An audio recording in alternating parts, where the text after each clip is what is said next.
One day, Ed receives a letter from his family. The letter says he is disowned and removed from the family register. He loses everything: his title, his wealth, and even kicked out of his dorm room. Students at the academy gossip about his downfall. They still avoid him because of his bad reputation, but many believe he deserves his fate for trying to cheat during the entrance exam. Ed feels that life is unfair. The people who judge him don't know the real him. He isn't the villain they think he is. The truth is strange. He has been transported into his favorite video game, The Failed Swordsman of Sylvania. In this game, he isn't a hero or a genius, but a minor villain who appears only at the start of the story. This character is weak, powerless, and destined to end up as a beggar in the game's ending. Ed checks his stats and feels hopeless. His stamina, strength, and magic are embarrassingly low. He is supposed to be a student of magic, but even a farmer NPC has better stats. He realizes this is why his character is so insignificant in the game. But Ed doesn't want the ending where he becomes a beggar. He decides he will change his fate, no matter how hard it is. The academy is still his chance to build a new life. It is a top school, and anyone who graduates has a bright future. He knew tough it was extreme starting part of the scenario, but is also extremely important for him. Since his tuition for the first semester is already paid,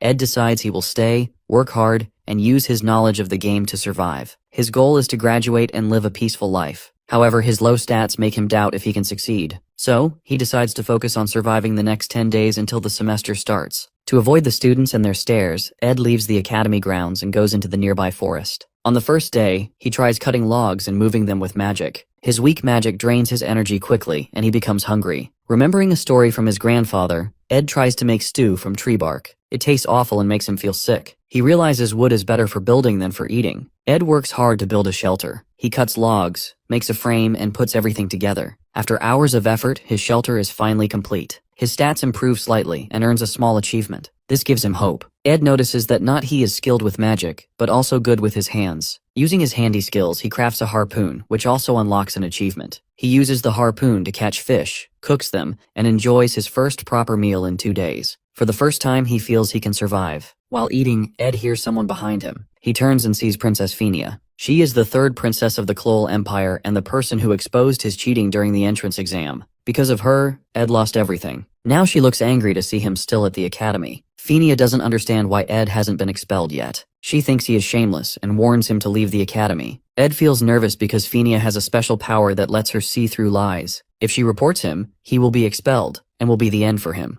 As she scolds him, Ed sees his fish burning in the fire, adding to his frustration. Ed knows he needs to calm her down. He tries his best to divert her attention, then simply bends down and thanks her. Phinia looks surprised, detecting no lies from Ed. She knows Ed's family, the Rothstaylors, are infamous for their genocidal experiments on humans, and are considered a trash family that should be destroyed or executed. But for Ed, it's different. He is lucky because he has already been disowned by his family. This gives him an advantage in the academy, or else it would be end for him in the game. Ed begins to wonder why she is alone in the forest without any escort or uniform. He recalls that it's likely for the class placement test in video games timeline, where students are supposed to find magical beads. Ed knows that Phinia wants to join Class A, the academy's top class. He offers to help her, knowing she will struggle to pass the test without assistance. Phinia grows suspicious of his offer, thinking it might be a trick. Ed remains calm and insists he is being honest. He tells her that if he lies, she can have him expelled immediately. This is his last chance, and he knows he has to convince her to trust him. Ed helps Phinia by telling her the exact location of the magical bead, hidden under Marilda's guardian tree in the middle of the island. Following his instructions, she heads there and finds the bead, just as Ed had described. Phinia feels surprised and conflicted. The Ed she knew from 3 days ago was a cheater and a liar, but now she finds herself unable to understand this new version of him. The next day, the class placement tests come to an end,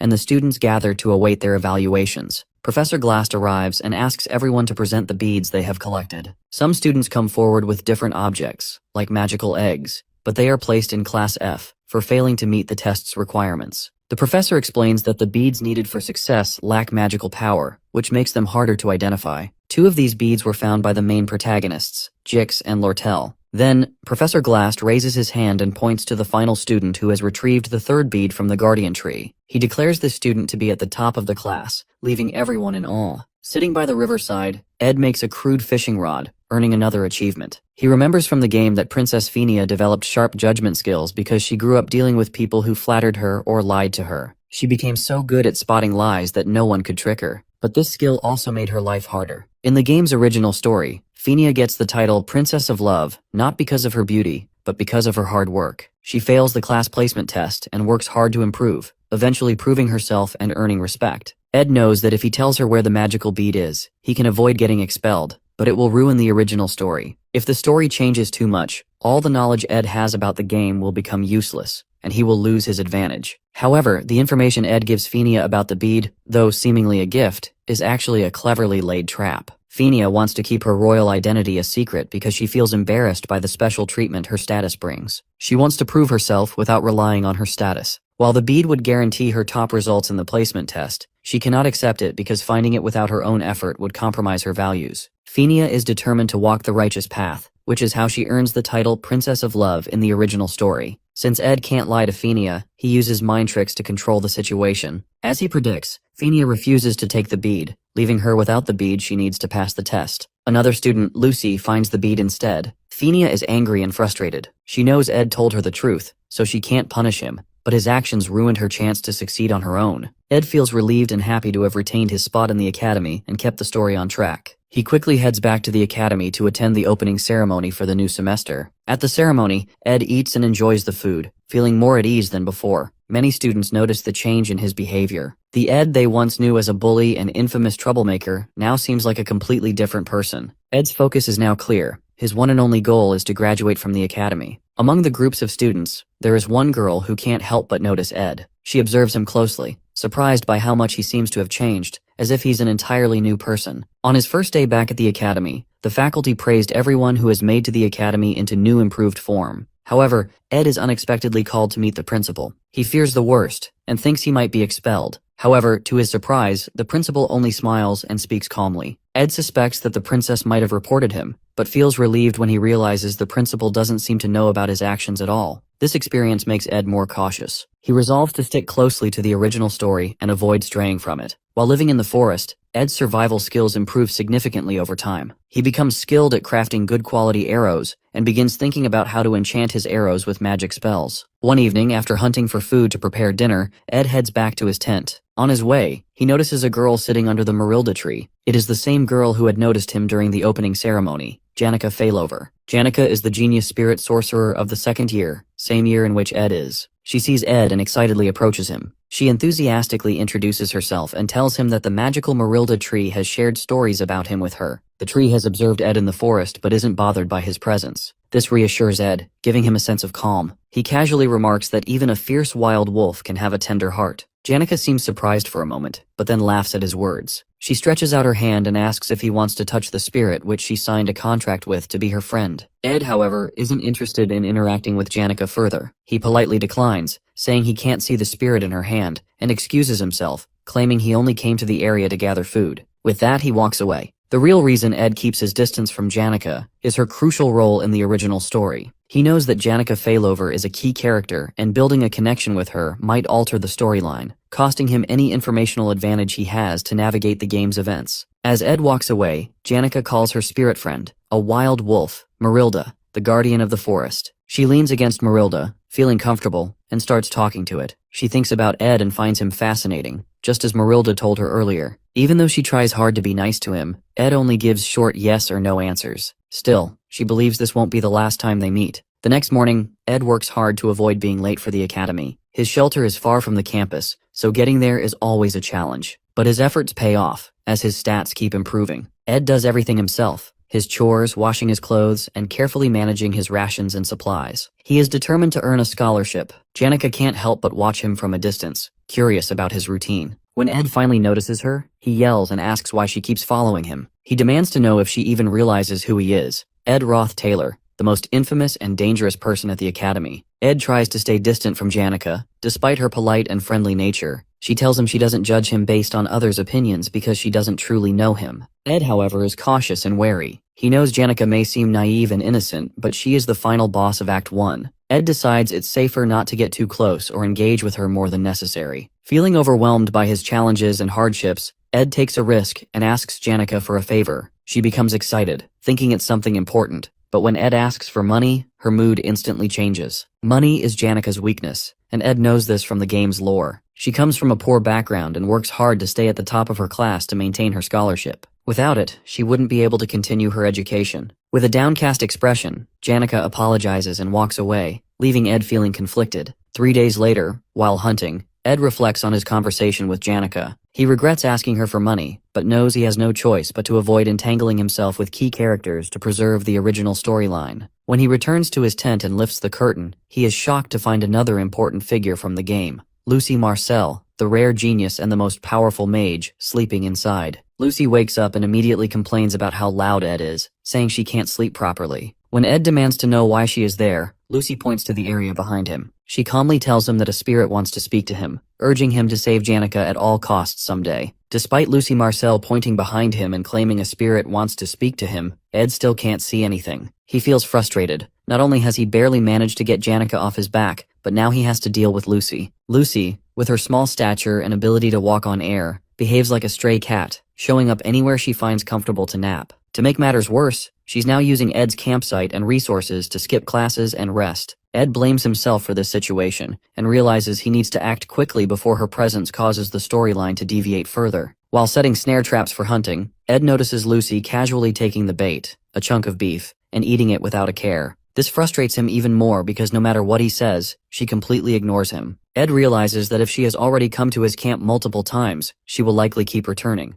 Worse still, as a seasoned player of the game, he knows there's no strategy to defeat Lucy. Determined to solve the problem, Ed recalls a specific detail from the game guides he read, something most players overlook. He decides to play his last card. Ed tells Lucy that he recently saw maids from Ophelis Hall searching for her. The moment she hears this, Lucy freezes in shock, her composure breaking for the first time. She hurriedly makes an excuse about remembering something urgent and vanishes into the air in no time. Ed feels relieved and silently thanks his knowledge of the game guides. He remembers that while Lucy is a formidable mage with no known weaknesses in combat, she always flees at the mention of dormitory maids. Apparently she has a habit of avoiding them, as the maids who takes care of Lucy chase after her. With Lucy gone, Ed feels a sense of triumph. He's confident her 2-day stay won't impact the storyline significantly, and is grateful it didn't take him long to figure out how to get rid of her. Once again, he has managed to protect the original story, though he can't help but note how satisfied he's starting to feel. As the game story progresses, the first major quest finally appears: Joint Combat Training. This is a mock one-on-one combat exercise where students use fake weapons to reduce lethality as much as possible. It is also the moment when all the main characters of the game are introduced and meet for the first time. Among them stands the main protagonist, the hero of the game, Taylor, the failing swordsman of Sylvania Academy. Ed shows little interest in the matches at first. He already knows the results since the winners are always the first-year main characters, including Taylor. However, one thing catches his attention: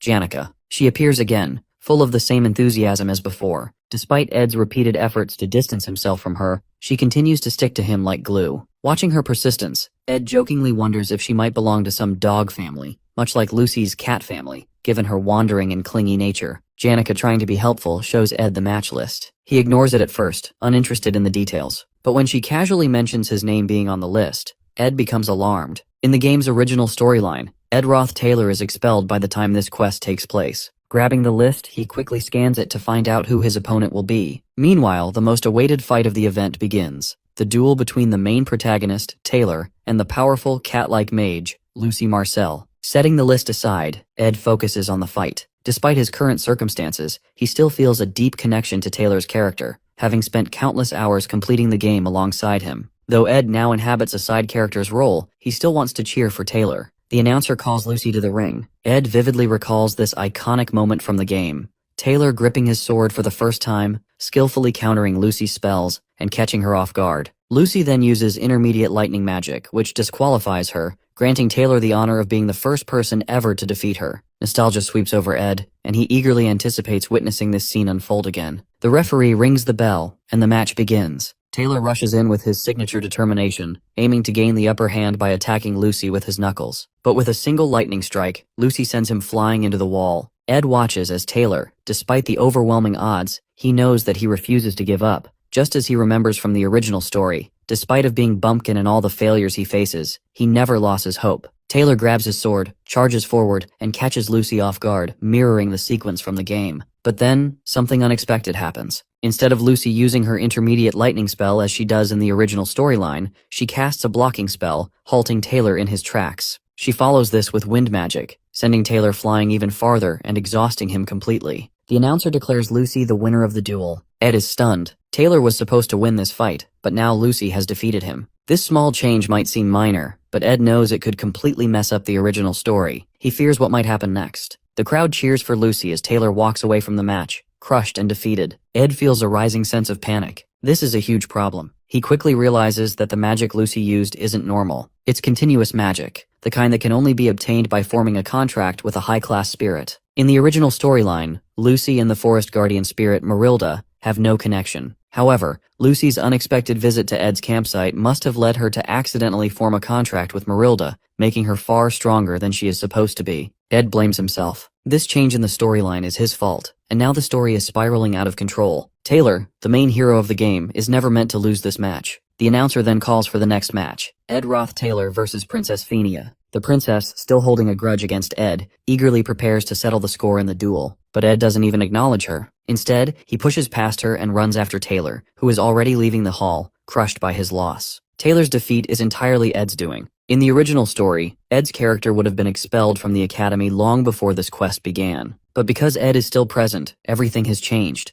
and now Taylor's loss risks ruining the entire storyline. Catching up to Taylor, Ed urges him not to give up. Taylor's defeat is only one setback, and Ed knows how crucial it is for him to stay in the academy. Taylor's spirit as the protagonist is essential for the story to progress. Without him, everything will collapse. Ed does his best to motivate Taylor, reminding him of his strength and potential. Deep down, Ed knows he is also protecting his own future. If Taylor gives up, Ed will face an even greater struggle to survive in this game. Taylor must stay strong, not just for himself, but for the sake of everything Ed is desperately trying to preserve. For Princess Phinia, the first person to recognize her judgment ability is Emperor Cloel. Some believe it is a divine gift, but it isn't. She developed this ability on her own after enduring the endless politics and conspiracies within the royal palace. It became her means of self-protection, forged through years of navigating the treacherous environment of the imperial family. This is why Princess Phinia is so confident in her judgment. She has seen the harsh truths of the imperial world clearly, through the lens of the abyss that shaped her resilience and sharpened her perception. So, whenever she wants to confront any opponent or person for to judge, she had to stare straight into the person to find out. Before the match begins, Ed casually tells Princess Phinia to go easy on him, while Phinia, in turn, advises him to do the same. Meanwhile, the audience whispers harsh comments about Ed Rothstaylor. In the game's original storyline,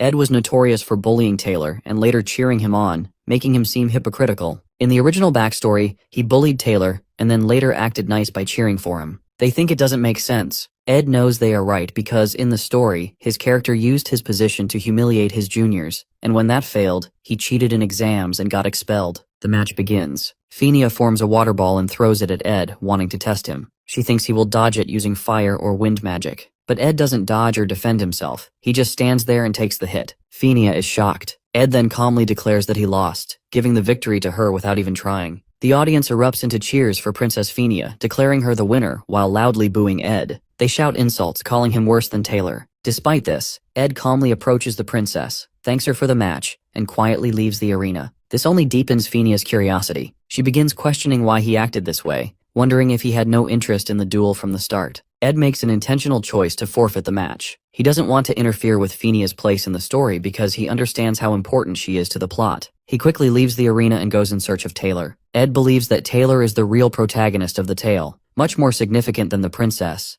and he wants to make sure Taylor doesn't give up. As Ed searches for Taylor, he is startled when Phinia suddenly appears behind him, panting. He's surprised to see her alone, without any escort. Phinia shouts at him, demanding to know what his true intentions are. She accuses him of having no intention to win the match, claiming he only wanted to leave the stage as quickly as possible. Phinia's frustration boils over. She admits that she's tired of everyone at the academy, her classmates, the professors, even the servants. She feels overwhelmed and confused, especially by Ed's actions. She demands to know who Ed really is, which only make her question him more. Seeing her so upset, Ed calmly steps closer, places his hands on her shoulders, and tells her to relax. Guiding her through a simple breathing exercise, he encourages her to breathe deeply and slowly. His calmness helps her focus and eases her frustration, if only for a moment. Feeling calmer, Phinia realizes how she acted earlier and apologizes to Ed for her behavior. Ed notices that she has relaxed a bit and looks for a way to leave so he can continue searching for Taylor. But Phinia starts opening up about her struggles and sadness from living in the royal palace. She talks about how hard it is to deal with constant politics and schemes, which have taken a toll on her. Even after sharing her feelings, Phinia still wants answers. She asks Ed why he picks on Taylor. She wonders if it's because Taylor has a troubled background, and Ed wants a reason to be disowned by his own family. Ed knows there's some truth in what she says, but he pretends not to understand. He avoids giving her a clear answer, knowing it's not the right time to explain everything, and fearing it could mess up the story even more. Phinia becomes annoyed again. She demands to know why Ed bullied Taylor but now supports him even though he tried to get Taylor expelled. Ed keeps dodging her questions, giving vague and unrelated answers. This makes her even angrier, but without proof to confront him, she lets him go, though she remains suspicious. At the door, Ed stops and turns back to Phinia. He tells her that while she needs to focus on the tricky politics, she also needs to rest. He reminds her that the academy isn't like the palace. Here, she doesn't need to worry about everything all the time. Phinia is caught off guard by Ed's advice. She's surprised he understands her struggle so well. It leaves her curious, as no one has ever seen through her like that before. Ed, aware that his words might have profound effect, leaves Phinia and continues searching for Taylor, hoping he isn't too late. Finally, he finds Taylor sitting alone, holding his broken sword, looking sad and lost. Just as Ed moves closer, someone steps in his way. Isla Triss, the main heroine of the game. She firmly tells Ed not to get any closer or bother Taylor, standing in his way to protect Taylor from further trouble. Isla blocks Ed and firmly tells him that Taylor doesn't need to deal with him anymore. She accuses Ed of causing enough harm already. Then, something surprising happens. Taylor, despite looking defeated and broken after the match, stands up. He confronts Ed with a determined expression, asking why Ed is still at the academy. Ed is surprised by Taylor's strength to keep going. Even after such a crushing setback, Taylor still shows his fighting spirit. Having played the game with him countless times, Ed knows that Taylor's strength lies in never giving up, no matter how strong the opponent. He also sees the positive influence of Isla, Taylor's childhood friend and biggest supporter, who is always there to motivate him and lift his spirits. As Taylor demands answers, asking what Ed's real intentions are, Ed simply praises Taylor's swordsmanship during the duel. He acknowledges Taylor's impressive skills, a genuine compliment stemming from his experience in the game, where he fought alongside Taylor until the very end in the game. Ed turns to leave, telling Taylor he just came to see him and isn't planning anything. He has no schemes or hidden motives. While Taylor might still doubt him, Ed feels relieved, not because the storyline is slightly off course, but because Taylor, the hero he knows so well, is standing strong. As Ed walks away, Taylor and Ayla glare at him, annoyed by his calm attitude, thinking he is trying to act cool despite everything. Just as Ed leaves, suddenly, a loud explosion shakes the hall, a result of a powerful magic spell. Ed immediately recognizes the scene. In the game, this is a key event during the legendary duel between the Golden Daughter Lortel and Janica Failover. In the original story, Taylor and the other main characters were supposed to watch this match in the hall. But with the changes in the storyline, Taylor and Isla are now outside. Ed decides it's okay since the match is still happening and they may be watching from outside. This duel is important because the winner becomes the final boss of Act 1 in the game. Janica and Lortel's battle becomes fierce. Lortel uses ice magic to stop the fire spirit Janica summoned. However, the fire spirit's strength overwhelms the ice, melting it and striking Lortel. This makes Janica the winner of the match. The crowd cheers for Janica, excited that a second-year student has won. However, Janica notices Lortel being carried away by medics. She feels guilty, realizing she accidentally uses an intermediate magic spell, which violates the rules. Fortunately for her, no one seems to have noticed the mistake, but she gets traumatized by what she has done to her opponent. Unlike in the original game story, Lucy now defeats Taylor, and the whole quest concludes with Janica becoming the only senior winner, protecting the pride of the past enrolled students. Watching this, Ed notes that things are about to get even more hectic for Janica, but he considers this a relief as it might mean she won't bother him at his camp anymore. Ed decides he wants to avoid further involvement with the main characters, since getting tangled up with them only brings him headaches. 2 weeks pass after the joint combat training quest, and Ed focuses on improving himself. He significantly boosts his stats during this time. Now he can study and survive without relying on any of the main characters. His physique, stamina, and other skills grow stronger, making his body more resilient. While bathing in the river, Ed spots Janica sneaking up on him. Embarrassed, he yells at her for invading his privacy. Later, they sit together near the campfire. Janica expresses how much she likes Ed's camp, describing it as a top-secret base perfect for adventures. She mentions she needs his advice on something and asks for his honest opinion. Curious, Ed asks why she came to him instead of seeking help from her other friends. Janica explains that after Ed left the hall, her match against Lortel ended in her victory. However, during the duel, she accidentally used an intermediate-level spell, which wasn't allowed, and injured Lortel. Now she feels guilty, and can't shake the thought that she overreacted. She doesn't want reassurance from her friends, as they would likely tell her she did the right thing. Instead, she wants an honest opinion about whether she should apologize to Lortel. Ed tells Janica to do whatever feels right to her and to apologize if she believes it's the right thing to do. While Janica is bubbly, cheerful, and cherished by everyone as the perfect friend,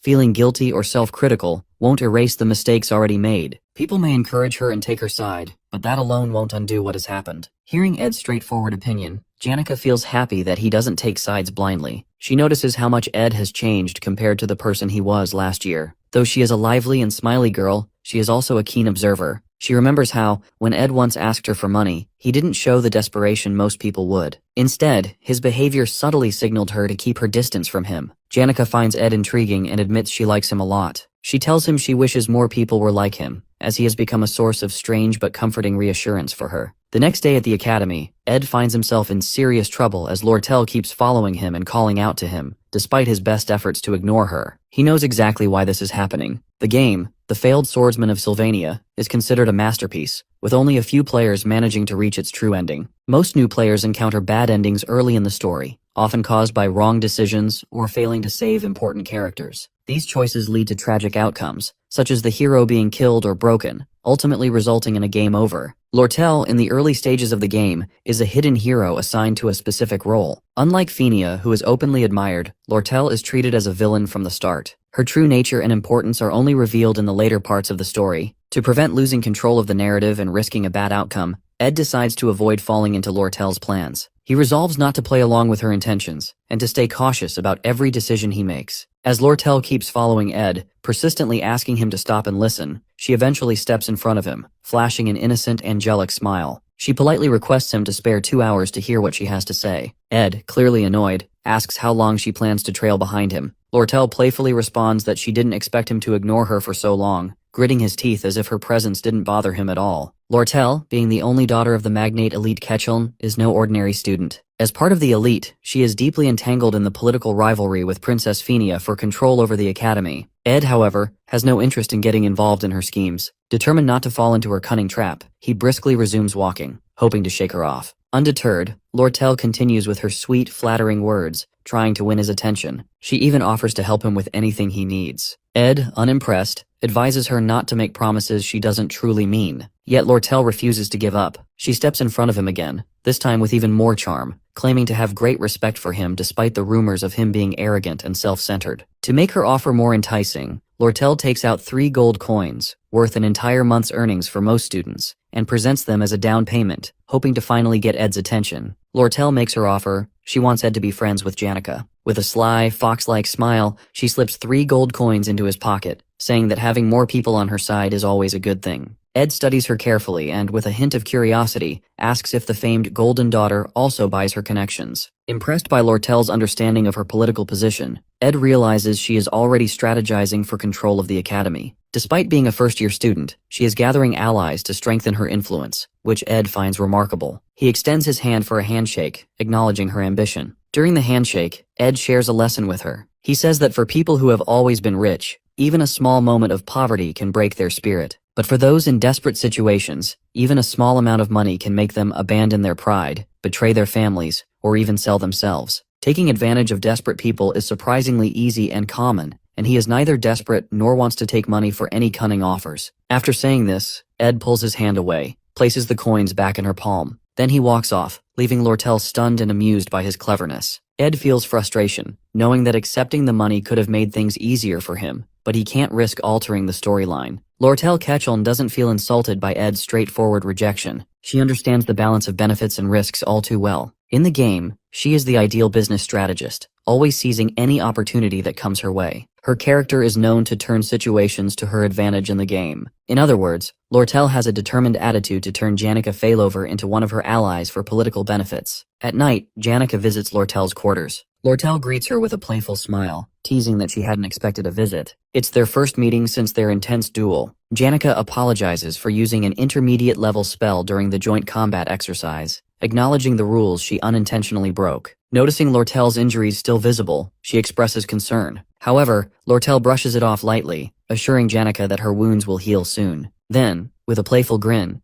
Janica casually shifts the topic and asks if Lortel's conversation with Ed goes well, adding a bit of dramatic tension. Lortel catches off guard, tries to deflect the question, claiming she doesn't understand what Janica is referring to. Janica, grinning knowingly, reveals her spirit powers, saying that although she usually keeps her spirits away from personal matters, they enjoy eavesdropping on conversations. This revelation momentarily stuns Lortel, leaving her at a loss for words. Seizing the moment, Janica asserts her seniority, leans in real close and calls out Lortel's strategy of using gold coins to gain allies. She emphasizes that sincerity and genuine bonds cannot be bought. To make Lortel feel a little jealous, Janica then talks about Ed's approach, saying it was much more genuine and heartfelt than Lortel's way of doing things. Janica laughs, feeling hilarious of herself for showing her authority as a senior. She thinks maybe she bragged a bit too much. Before leaving Lortel's room, she says sorry again for hurting her during the training, remarking that one day she'll be strong enough to summon a high-level spirit like hers, but she needs to keep working harder for it. As Janica leaves, Lortel thinks about her. She realizes Janica isn't as innocent as she seems. Behind her cheerful and friendly personality, Janica is strong and uses her happy attitude to survive in the dark world. But right now, Lortel feels Janica seems a bit different,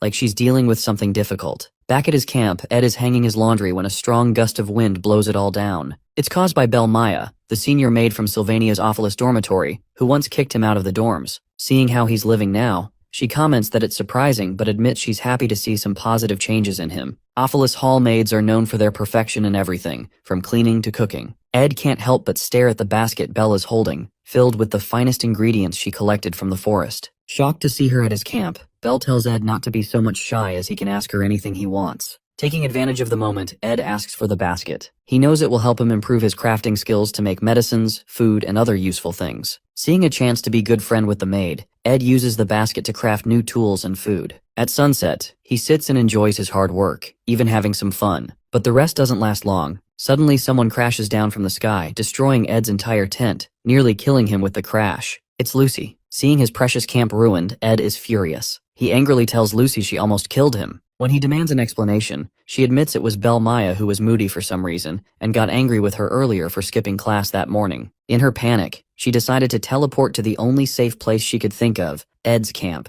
accidentally wrecking it in the process. Feeling no remorse, Lucy complains she's hungry and asks Ed if he has any beef jerky. Furious, Ed smacks her on the head and yells at her for causing such a big mess. He gets surprised when the most powerful mage doesn't defend herself with a protective spell. Lucy winces and explains she's out of magic, which gives Ed the perfect opportunity. He decides to teach her a lesson for destroying his camp and skipping her classes. At the library, Ed is busy searching for a book to help him learn how to build a sturdier house using real wood. He focuses on understanding the materials needed, planning the structure, and mastering techniques like smoothing wood and finishing a roof. As he flips through the pages, he notices it's almost closing time. While he's packing up the books, a girl approaches him with a friendly remark about his dedication to studying. Thinking she might be the librarian apprentice, Ed quickly apologizes for staying late. The girl, smiling warmly, reassures him that it's not a problem. She says seeing someone study so seriously motivates her to work harder too. She introduces herself as Elka Islin, a first-year student in the Faculty of Magic. But when Ed tells her his name, she freezes for a moment, looking surprised. Ed isn't surprised. He's used to people reacting this way because of his character's notorious reputation. Kay quickly smiles and says he seems very different from the rumors. She's especially amazed that he managed to read and understand difficult books on elemental studies so quickly. She admits it's hard to believe it's the same Ed everyone talks about.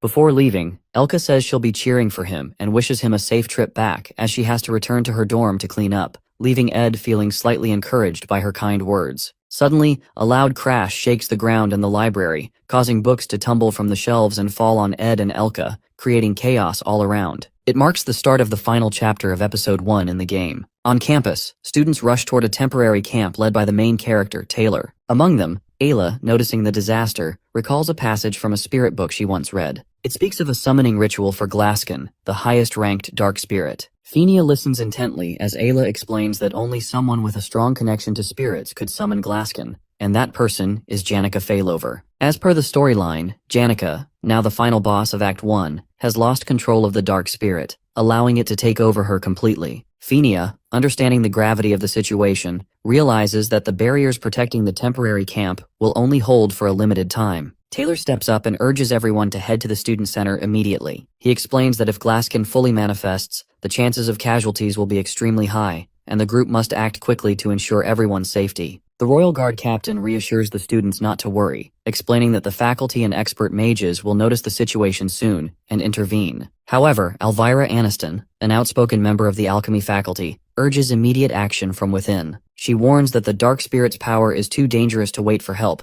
especially since Principal Obel is out of town. Elvira then calls for volunteers to face the threat directly. Klebius, a combat department student and another key character, quickly refuses to volunteer, clearly frightened by the immense power of the dark spirit. He explains that while intermediate-level spirits guard the building where Janica is located, two high-ranked spirits, Tarkin and Velosfer, are also inside. He claims entering the building is suicidal and strongly opposes the idea. Elvira grows more puzzled, questioning how Janica, still a student, managed to summon all these spirits, including the effort to summon Glaskin, the highest-ranked dark spirit. Isla, with her knowledge of dark spirits, explains that such spirits are natural enemies of spirit sorcerers. Their overwhelming power often exceeds the control of even skilled sorcerers. This likely explains why Janica couldn't handle them, leaving her vulnerable to being overpowered. The dark spirits, now in control, are using Janica's abilities to summon Glaskin with the help of Tarkin and Velosfer, spirits whose controlling their command is a mystery. As everyone debates the best course of action, Jix stands up and reminds the group of the importance of making a decision quickly. He suggests that only Princess Fenia can devise a proper strategy. All eyes turn to Fenia as they wait for her command. Fenia, reflecting on Ed's earlier remarks about the burden she carries and the importance of peace of mind, takes a moment to think. Finally, she announces her plan.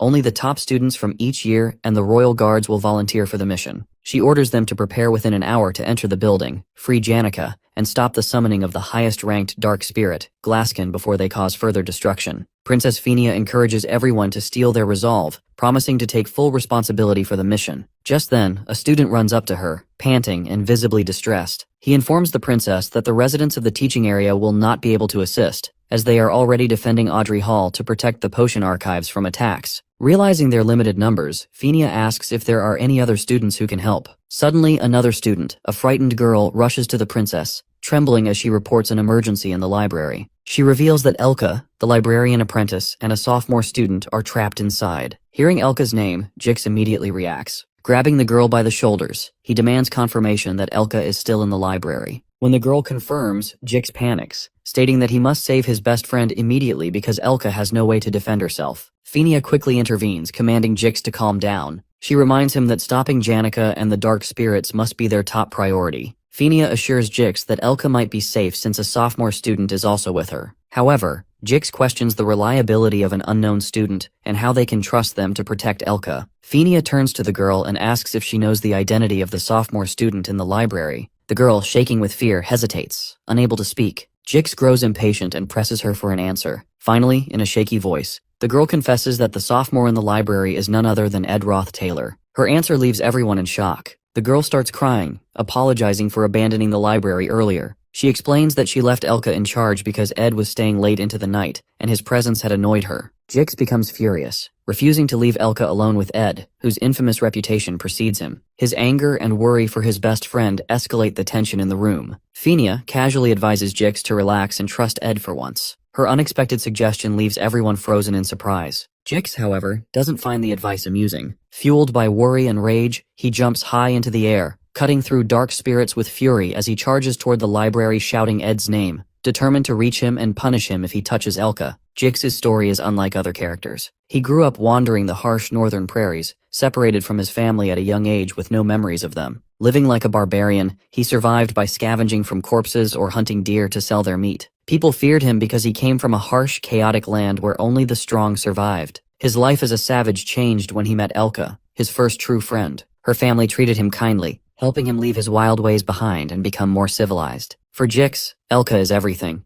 and he would do anything to protect her. As Jix rushes to the library, he cuts through dark spirits, smashes the door open, and yells Ed's name. He only knows Ed from bad rumors about cheating and bullying. Inside, Jix finds Ed leaning against a wall, covered in blood and too weak to move. Jix grabs him and demands to know where Elka is. Ed, injured and exhausted, simply points in her direction. Jix pushes him aside and runs to find her. When he reaches Elka, Jix sees her lying safely on a shelf, asleep. He feels relieved but notices the barricaded bookcases protecting her. He wonders who set them up. Then, he spots a blood-stained coat covering her and a board with instructions written on it. Realizing the blood isn't hers, he understands that Ed had protected her, fighting off dark spirits and guarding her even while injured. Moments earlier, Ed uses his strength from training to lift the heavy bookshelves and carry the unconscious Elka. He sets up barricades around her for protection, places her inside, and writes instructions on a board nearby. Then he stays to guard her. From the library window, he notices the summoning rune but closes the curtain. choosing not to interfere with the major storyline involving other key characters. He reflects on Janika's impressive connection with spirits and wonders how she could have turned to the dark side, summoning and controlling materialized spirits, something he finds impossible for himself. When dark spirits approach Elka, Ed fights them head-on. After defeating the intermediate-level spirits, he notices his stats have slightly improved. Surprisingly, he even unlocks some spirit connection abilities, leaving him curious about his potential. As Jix carries Elka to safety, he asks Ed what happened in the library. Ed casually replies that he was just training. Jix laughs at the response and thanks Ed for saving Elka,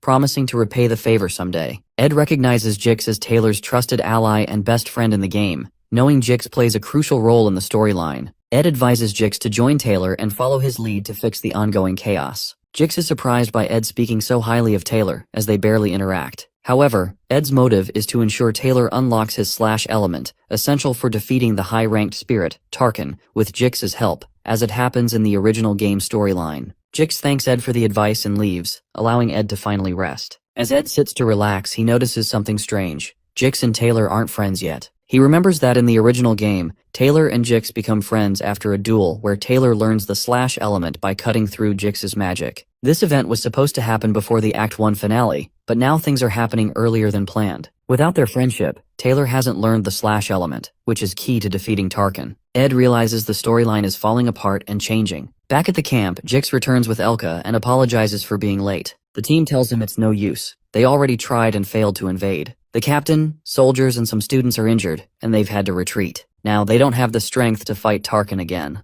Ed arrives at the camp, surprising everyone. Seeing the situation, he realizes the ritual to summon Glaskin is almost complete. If they don't act soon, everything will be destroyed. Ed knows stepping in will change the storyline, but he has no choice if he wants to save the game world. He takes charge, forming two teams and deciding to lead one himself. From now on, Ed chooses to step into the storyline to stop the disaster. Seeing Ed Rothstaylor, everyone is shocked and keeps their eyes fixed on him. Klebius ridiculously laughs at Ed's suggestion, thinking it's a joke, but Jix interrupts, urging everyone to hear Ed out. Ed explained the situation. To reach Janica, they had to distract Tarkin, the fire spirit, and deal with Philosopher, the darkness spirit controlling her. Tarkin was protected by a strong shell, which they saw during their first attempt, and that was why they couldn't hurt it. Ed suggested splitting into two teams, one to lure Tarkin away, and the other to reach Janica directly. Lortel disagrees, saying it's impossible since they lack the training to handle a spirit as powerful as Tarkin. She reminds them they only escaped the first encounter by sheer luck. Ed agrees it's a huge risk but insists there's no other option.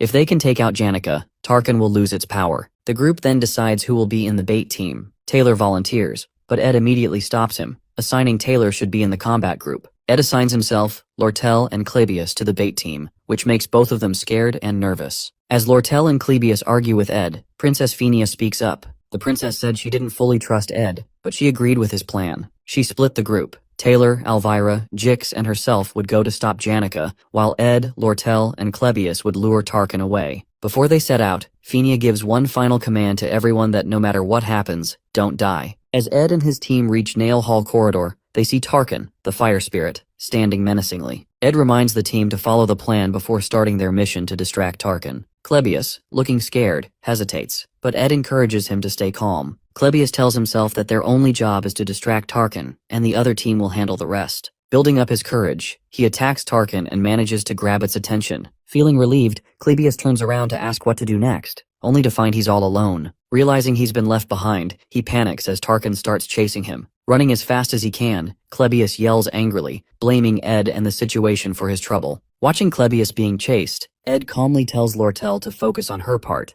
assuring her that Klebius is doing his job. Lortel jokingly suggests they could let Klebius be sacrificed, but Ed strongly disagrees, saying he doesn't plan to let anyone get hurt. Ed knows Klebius well because he understands the story. Even though Klebius seems scared and unsure, Ed knows he has hidden strength. With Tarkin distracted, Ed gives Lortel her most important task to handle the spirit. Lortel stands outside the hall, focusing on her task to create an entry path for the other team and deliver a key attack on Tarkin. As she prepares, she thinks about Ed. Despite his bad reputation, he seems surprisingly cool to her. She reminds herself not to judge someone based on rumors alone. She uses her magic to blow a huge hole in the hall's wall, opening a path to where Janica is. Her powerful move surprises Princess Phinia and the others. Earlier, Ed notices Lortel's hidden magic skills and decides this is the perfect chance to use them. He trusts her with this important role, and she feels grateful for his confidence. With the path open, Lortel turns to fight Tarkin, the fire spirit. Meanwhile, Klebius runs toward them, shouting and apologizing for being scared earlier. He begs for help as Tarkin chases him. Ed quickly realizes Tarkin's protective shell blocks all attacks, just like before. They need something powerful enough to break it. Using his knowledge of the storyline, Ed grabs a pouch and climbs to the roof of the hall. Lortel protects herself and Klebius by creating a massive ice wall to block Tarkin's fire attack. On the roof, Ed finds Lucy sleeping. She isn't supposed to be part of this event, but since the story has already changed, Ed decides to involve her. He opens his pouch filled with beef jerky and tosses some into Lucy's mouth to wake her. Once she wakes up, he throws her at Tarkin while shouting for everyone to get down. Lucy, startled and crying out at Ed for being mean, unleashed her high-rank ability, Divine Punishment, to shatter Tarkin's protective shell, making it weak. With the spirit now vulnerable, Ed sees his chance. He rushes forward with all his strength to deliver the final blow to Tarkin. In Janika's whole life, people call her a symbol of hope. Her parents, friends, and teachers are always proud of her, piling on high expectations. But for Janika, it's just been this heavy weight she's carried since she was a kid. As she thinks about all of this, and these memories feel like they're shattering into tiny pieces, then the hall's wall explodes. The subduing team charges in to rescue her, but instead of relief, Janika just greets them with this eerie smile. Velosphere, the dark spirit, is fully in control of her now. Outside, Ed is trying to keep it together. He knows the final act chapter will end before dawn. He checks on Lucy, wondering if she's okay after all her effort earlier. Lortel informs him about Lucy somewhere nearby, rolling around out after breaking Tarkin's shell. Lortel adds that she's been throwing ice spears at Tarkin, but it's still standing strong. Ed figures the only way to end this is to go straight for Tarkin's throat. But Lucy, who already runs out of energy, and Klebius, who's being chased around by the fire spirit, is way too panicked to land a proper hit. Ed knows what he has to do. He's going to take care of this himself. He turns to Lortel, tells her he's putting his life in her hands to keep Tarkin still.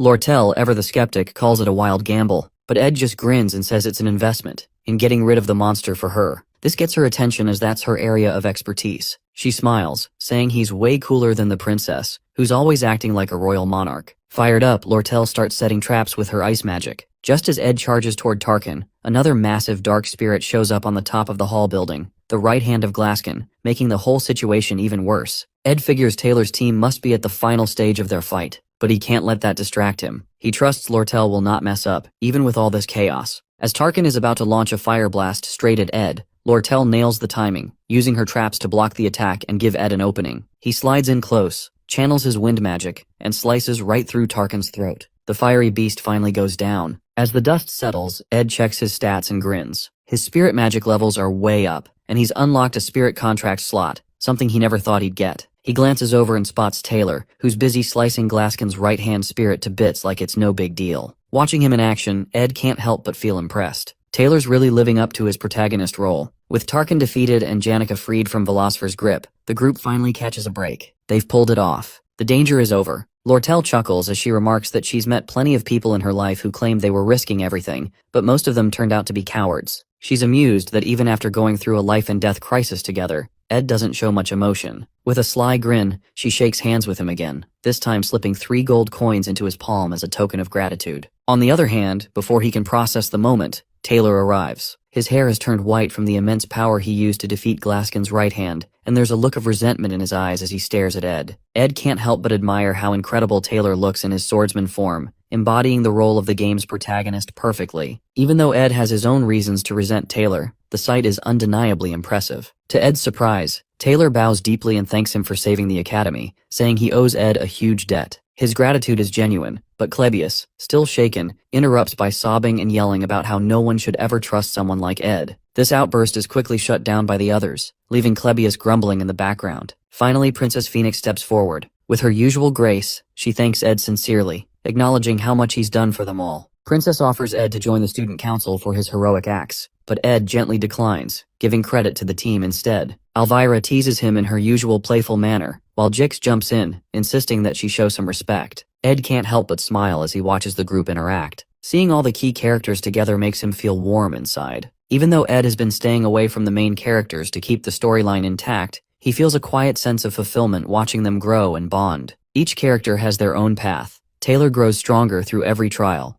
Isla becomes more resilient alongside him. Fenia embraces her role as a monarch and matures into adulthood, and others play their part to build toward a collective success. Ed steps away from the group, heading to the hall to check on Janika. Despite sensing that the storyline might have shifted slightly, he knows his role is to guide the protagonists while staying in the background, ensuring they each shine in their own way. Ed finds a bruised and battered Janica hiding in the chest inside the destroyed hall. Back on the ground, when Ed asks everyone why Janica turns berserk, Lortel shares her theory. She explains that when she visits Janica's room, it is covered with letters and posts on the walls, along with piles of gifts from people outside the academy, mostly from family and friends with high expectations for her success. Lortel believes the overwhelming pressure makes Janica obsessive and vulnerable, forcing her to honor everyone with replies and thanks. The dark spirit Velusfer exploits this darkness in Janica, turning her into a berserk spirit mage to summon Glaskin. Ed wonders why the final act happens so early. He realizes that during the joint combat training, Taylor is supposed to defeat Lucy and gain fame, but instead, Taylor's loss shifts the storyline. The audience becomes fans of Janica, the only senior to win against a first-year student, putting her under immense pressure to maintain her standards. Ed then notes that while both Lucy and Janica make contracts with spirits, Lucy spends more time in the forest, strengthening her bond naturally. Janica, however, lacks that connection, and Ed blames himself for being in the forest and altering the game's storyline. Janica tells Ed she feels forgotten amidst the chaos, which hurts her. She admits that after wreaking havoc on such a grand stage, she thinks others will look for her but they don't. Ed consoles her, making her laugh a little. Janica says she doesn't expect him to find her so quickly and just wants to stay hidden a little longer, as she feels close to ugly crying. This makes Ed tear up as well. Ed recalls Marilda, the spirit wolf, telling him to save Janica one day. He realizes this moment is what he means, preventing Janica from falling into such despairs. Ed now gets why the wolf said those words to him. Everyone else is putting a lot of pressure on Janica, while Ed keeps his distance, making Janica feel like he's the one she can rely on. Because of all this pressure, Janica messes up while trying to form a contract with a high-rank spirit. She rushes through the summoning ritual and ends up being taken over by the dark spirit, causing the faculty building to be destroyed. She studies magic every night and tries to make everyone happy who supports her. But even though she seems to meet everyone's expectations on the outside, she's struggling a lot on the inside. Seeing her work so hard and still fail is both sad and beautiful to Ed. He tells Janica that she's worked hard and offers her comfort with those words. Outside, the main characters are being praised, but the hall is quiet and dark. Hearing Ed's kind words, Janica starts crying. To Ed's surprise, all of Janica's spirit friends appear in the hall to support him. For the first time, Ed sees the spirits. Even though he's watched this part of the story many times, he's never seen them before, and now he feels like he's truly seeing the end of the first act. Ed's stats go up, and he levels up to 10. He can now see spirit animals that want to bond with him. The high-rank spirit wolf shows a lot of interest in him, and they form a bond. 10 days have passed since Janica's disciplinary committee trial. She admits her mistakes and says she's ready to accept her punishment. However, her friends and teachers stand by her, offering full support even during her tough time. Her other friends, including the main characters, argue that Janica shouldn't be punished because it wasn't her fault. She was overpowered by the dark spirit Velusfer and didn't act intentionally. Even Lortel steps in, covering the costs for restoring the building. She doesn't ask for anything in return except a reduction in custom fees on school supplies for the students. Initially, Janica's punishment included losing all her top student benefits, having her achievements revoked, disqualification from the academy. But thanks to the pressure from her friends and teachers, the committee decides to cancel her expulsion and give her another chance while giving only some amount of probation and suspension. Overall, Janica's friends are relieved she's staying, but they notice she seems a little stressed. To cheer her up, they organize a fancy tea party and agree not to bring up anything related to the incident around her. When Janica's friends invite her to join them, she suddenly asks, out of the blue, what the difference is between love and liking. This catches her two best friends, Annis and Clara, off guard. Confused, they ask why she's bringing this up. Janica shares that she's been having the same recurring dream about one of her friends. In her dream, she's sitting in a garden full of flowers, looking like a princess, and holding a flower crown she made for a friend. Then, her friend, looking quite dashing, arrives on a horse. She puts the crown on his head, and they play together. The dream always repeats exactly the same way, which makes her smile as she describes it. This response leaves both Annis and Clara in surprise,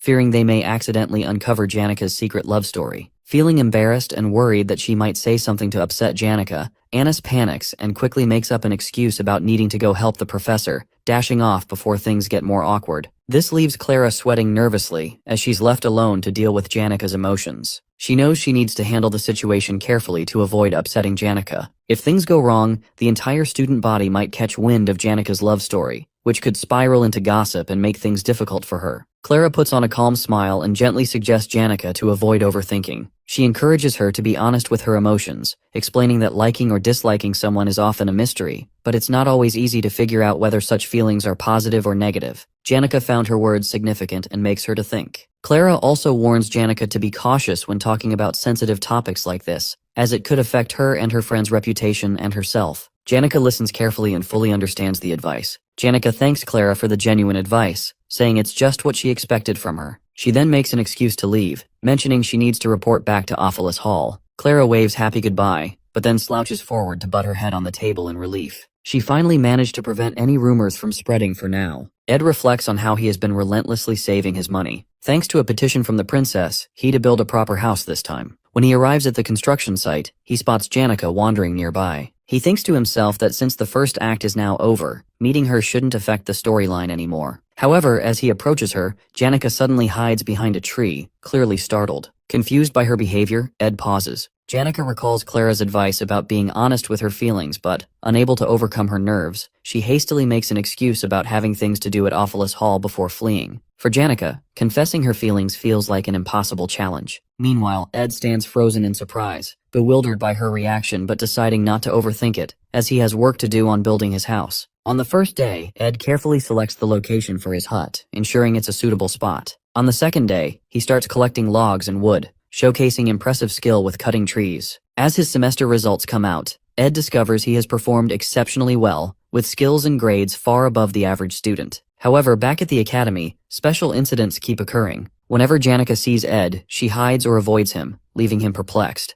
Meanwhile, her friends Clara and Annis glare at Ed angrily, warning him to stay away from Janica, as his presence embarrasses her and makes her flustered. After countless days of hard work, Ed progresses from cutting lumber to starting construction on his hut. Along the way, he juggles challenges like catching Lucy while she getting beef jerky from the traps, dealing with Belle Maya's help, and navigating the ongoing Janica situation. He faces setbacks, like failing to structure the hut properly, but finds support from his new friend Jix. Bit by bit, he works on modifications for the walls and furniture. Finally, on day 45, Ed completes his hut, unlocking a personal achievement for creating something from scratch. At last, he's no longer homeless. As Ed rests peacefully in his newly built hut, Janica shows up, watching quietly from behind a tree in the forest, observing the hut he's made. After finishing the final touches, including the wall flooring, fireplace, and storage for firewood, Ed takes a moment to admire his hard work. However, his peace is interrupted when he notices Lucy lazily napping on the roof of his hut. To his surprise, Janica suddenly appears and greets him with a cheerful greeting. Ed, startled, asks how she found her way to his remote campsite. Janica explains she heard about his beautiful hut from the maid, who praised it as a masterpiece. Curious to see it for herself, she decided to visit. She marvels at the craftsmanship and natural beauty of the hut, voicing her admiration loudly as she wanders around. When Ed asks if the spirits told her about the hut since it's so new, Janica blushes. She admits they mentioned it, but teases that the spirits were more focused on how handsome and hot Ed looked while building it. Laughing nervously and hiding her deeper feelings, Janica says she simply wanted to check on how he's living. Ed smiles and invites her inside. Blushing, Janica nods and follows him in. Inside, while Lucy sprawls lazily on the roof, Janica gasps in amazement at Ed's handiwork. Sitting near the fireplace, she shares her gratitude for the support Lortel and her friends have given her. However, she also expresses worry about how to repay their kindness. Seeing her conflicted expression,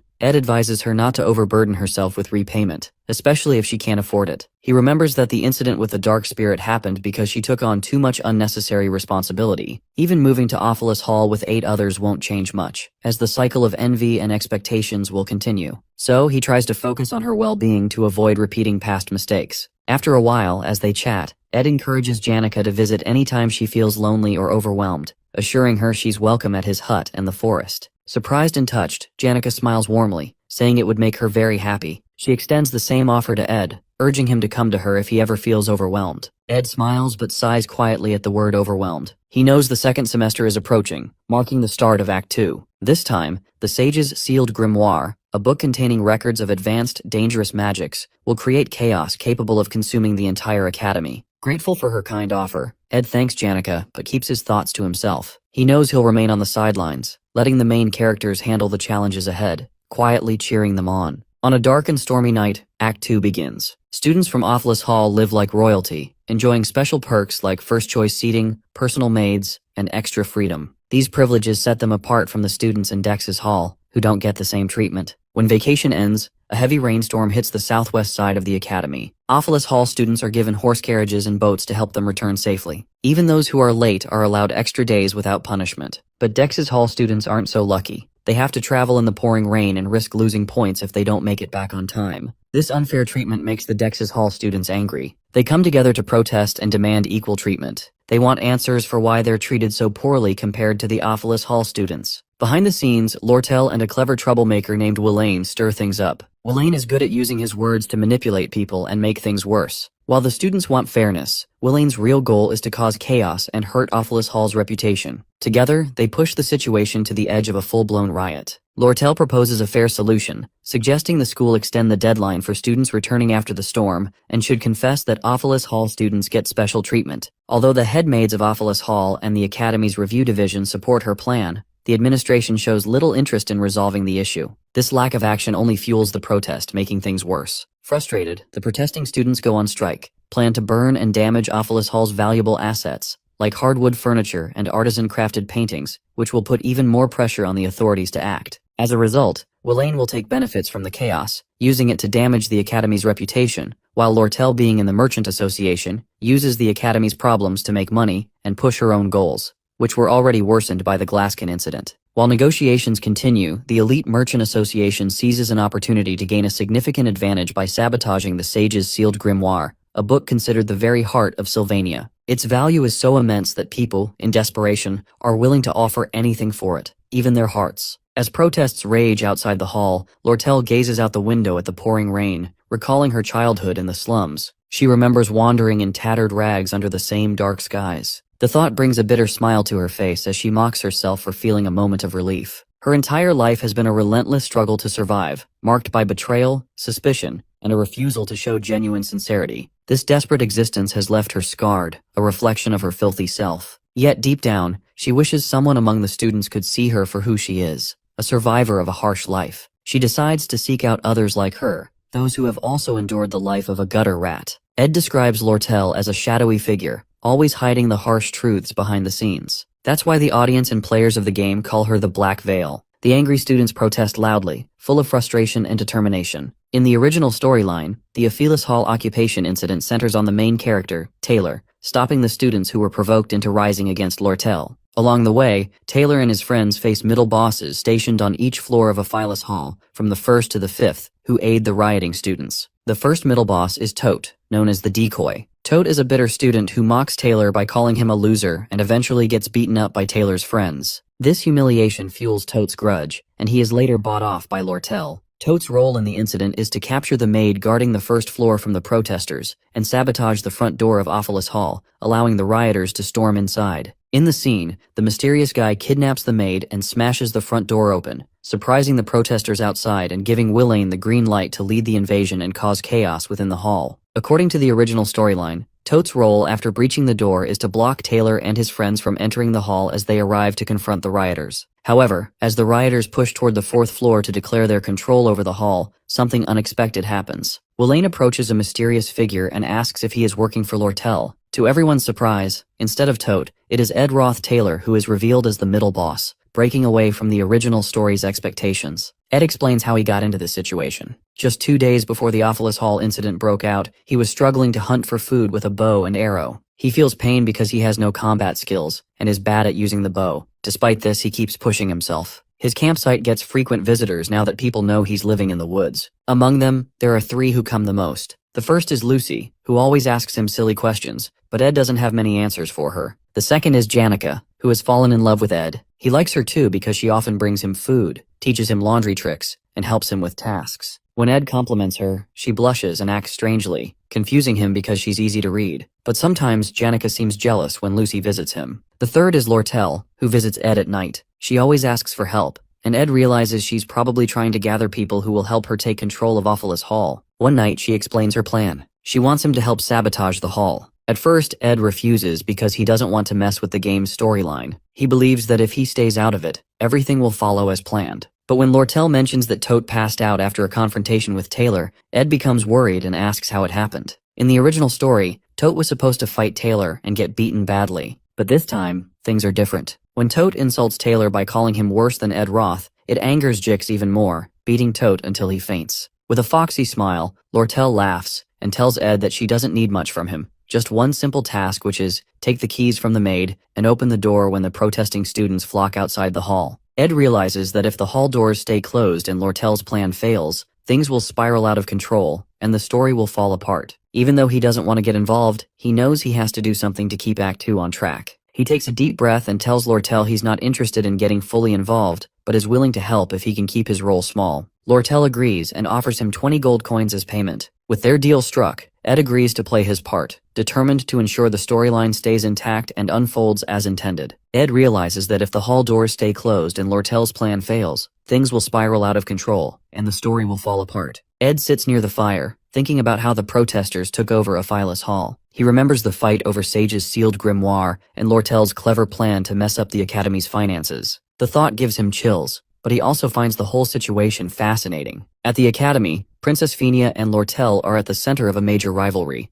Lortel starts a group called Merchantry, a business-focused faction that challenges Princess Fenia's student association. The outcome of the story depends on which side Taylor, the main hero, chooses. Ed has no interest in picking sides early on. He plans to watch and join the winning side later, ensuring he survives and gets a good ending in the game. Before the protest, Janica visits Ed at his hut. She thanks him for always letting her come by and tells him she's moving to Dex's hall since her suspension is ending. She offers to give Ed some extra things she doesn't need, like cushions and pillows. Ed happily accepts, which makes her smile. Janica notices Lucky sitting on the roof in the rain and asks why she does that. Ed remembers Lucky's story about avoiding her fate and reflecting on her life on rainy days. He tells Janica not to worry about it, which seems to make her happier and special. Ed then asks Janica for a favor. He knows that when the protesters invade Aphilus Hall, magical protection runes will activate and lock everyone in their rooms for safety. Still, he doesn't want Janica caught in the mess, so he asks her to meet him at the Rose Garden outside the hall at 9 p.m. Janica thinks Ed is planning to confess his feelings and gets excited. She runs off, blushing and waving goodbye. Ed, however, just wants her to be safe and feels relieved knowing she'll be out of harm's way. Back at the protest, Jix is in his room exercising. He notices someone sneaking to the back door of Aphilus Hall. It's Ed, who is let in by a maid. The maid tells him the other staff are in a meeting, trying to figure out how to block the protesters. She then gives Ed the goods he asked for, and then leaves. At the protest, Willain urges the students to break down the door. Before they can, Ed opens it for them. Willain meets Ed and realizes he's the person Lortel hired to help. Seeing a tied-up maid and listening his story for helping as he once kicked out of Hall, Willain feels touched for doubting Ed, and thanks him for his support. Ed brushes it off and tells Willain to get to work upstairs, pushing the plot forward. Ed knows Willain will take the blame for everything, but he doesn't feel too guilty since it's all part of the game. As Ed looks around the hall, he sees the maid untie herself and run to report. He doesn't stop her, knowing the chief maid Alice is on Lortel's side and won't be able to stop the protesters in time. Just as Ed observes the unfolding chaos, Black Veil Lortel appears, setting the stage for the next part of the story. Lortel explains to Ed that the Academy's staff will quickly put an end to the chaos, so she needs to finish her plans fast. Ed, uninterested in the details, tells her to do her best. As she heads upstairs, she pauses and asks Ed a dark question if he's ever killed someone. Ed, uninterested in her games, replies that he hasn't. Lortel smirks and admits she hasn't either, but she's done things just as bad, destroying lives and betraying people to survive. She says that's how she earned the title of the Golden Daughter. Lortel knows she doesn't deserve sympathy, but she often looks for it in people like Ed, who might offer her understanding. Instead of outright denying her, Ed warns her to take responsibility for her own actions.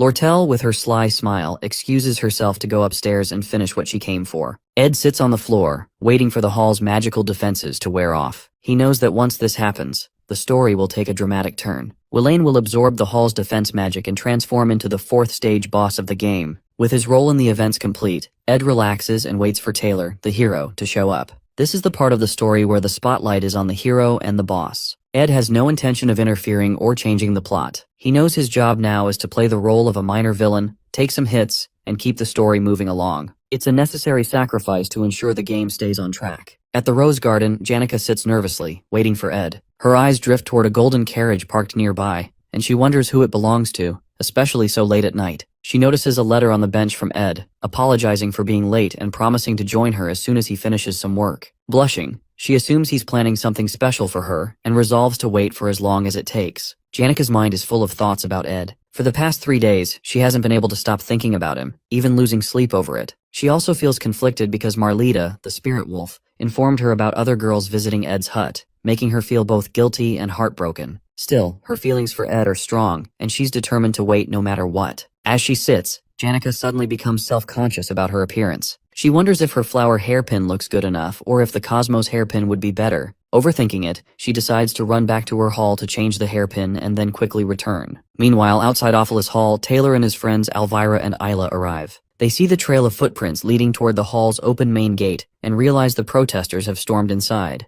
Elvira becomes furious at the thought of her belongings being damaged and rushes into the hall. Concerned that Elvira might use dangerous magic, Taylor and Ayla follow her to stop her from escalating the situation. Elvira forces the door open wider, only to find Ed Roth sitting calmly in their path. Confused, Taylor asks Ed why he's there. Looking around at the chaos in the hall, Taylor and his friends quickly realize that Ed intends to block their way to the 4th floor, playing the role of a villain. Ed confirms their suspicions, stating he won't let them pass. Angry Elvira steps forward, boasting about her magical abilities and claiming she can easily defeat him. But Ed, unfazed, calmly warns her that she's still just a rookie. Determined, Elvira and the others prepare to fight their way through, while Ed readies himself to hold them back. Taylor makes the first move, charging toward Ed. With skillful precision, Ed uses a spell to hurl rubble into Taylor's path, disrupting his attack. Then, activating a wind spell, Ed cuts the chandelier above him, sending it crashing down. The falling chandelier smashes into the wall, striking Taylor and knocking him to the ground. Inside one of the rooms, Klebia sits trembling, scared by the loud noises of the protesters outside. The shouting and crashing sounds make him more nervous, imagining trouble coming his way. Out in the hall, Taylor and Ayla dodge Ed's wind magic while Elvira keeps trying to push forward. Ed uses his spell skillfully, making it hard for them to get closer. As Elvira moves ahead, a sharp wind blade cuts through the air near her, shocking her. Her bag falls, spilling her important spells and items onto the floor. Seeing this, Elvira turns back to grab her things, but Ed casts a fire spell, creating a wall of flames around her dropped items. Now she can't reach them. Ed moves quickly and thinks ahead, controlling the fight like it's second nature. Elvira, frustrated, starts blaming Jix for not warning them properly about how strong Ed is. She realizes they underestimated him. His magic is far more powerful than they thought. With Ed holding them back so effectively, Elvira realizes something crucial. Ed understands the Academy's biggest flaw.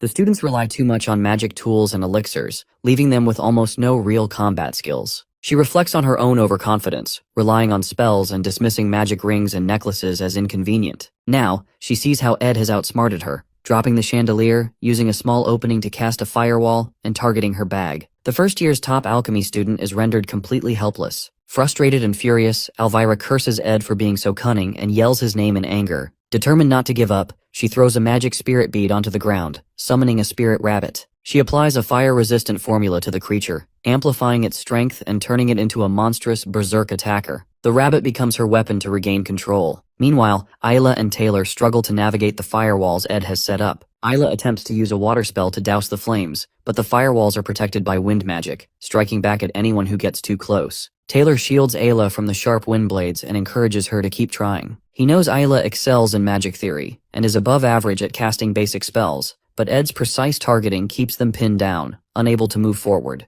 Elvira calls out to Taylor, asking if he can take Ed down if he gets close. Without waiting for an answer, she orders her spirit rabbit to attack, using it as a distraction to create an opening for Taylor. The rabbit charges at Ed, its amplified strength making it a real threat. At the same time, Taylor pushes himself forward, trying to seize the opportunity to close the gap. While Ed is distracted by the rabbit, Elvira rushes toward her bag, ignoring the firewalls and narrowly avoiding Ed's spells. Finally, she reaches her scattered items, smiling in relief as she clutches her spells once again. Despite the chaos, she feels hopeful, ready to turn the tide of the battle. As Elvira regains her spells, Ed quickly casts a Windblade spell and hurls it toward her while fending off the spirit rabbit. Spotting the incoming attack, Elvira confidently shuts her eyes and casts a release magic spell. The spell neutralizes all of Ed's active magic, turning it into harmless chemical reagents and temporarily preventing him from using any magic at all. With the rabbit spirit now gone and his magic disabled, Ed realizes he's outmatched and makes a run for it. Taylor doesn't let him escape, chasing him up the stairs. At the top, Ed grabs a bucket of fire oil he had prepared earlier, spilling it across the floor. The oil ignites, flames quickly spreading. Alarmed, Taylor and the others hesitate, worried the fire could consume the entire hall and endanger everyone inside. But Taylor, resolute in stopping Ed and ending the chaos, uses an elemental slash to extinguish the flames and clear a path. He charges toward Ed without hesitation. Meanwhile,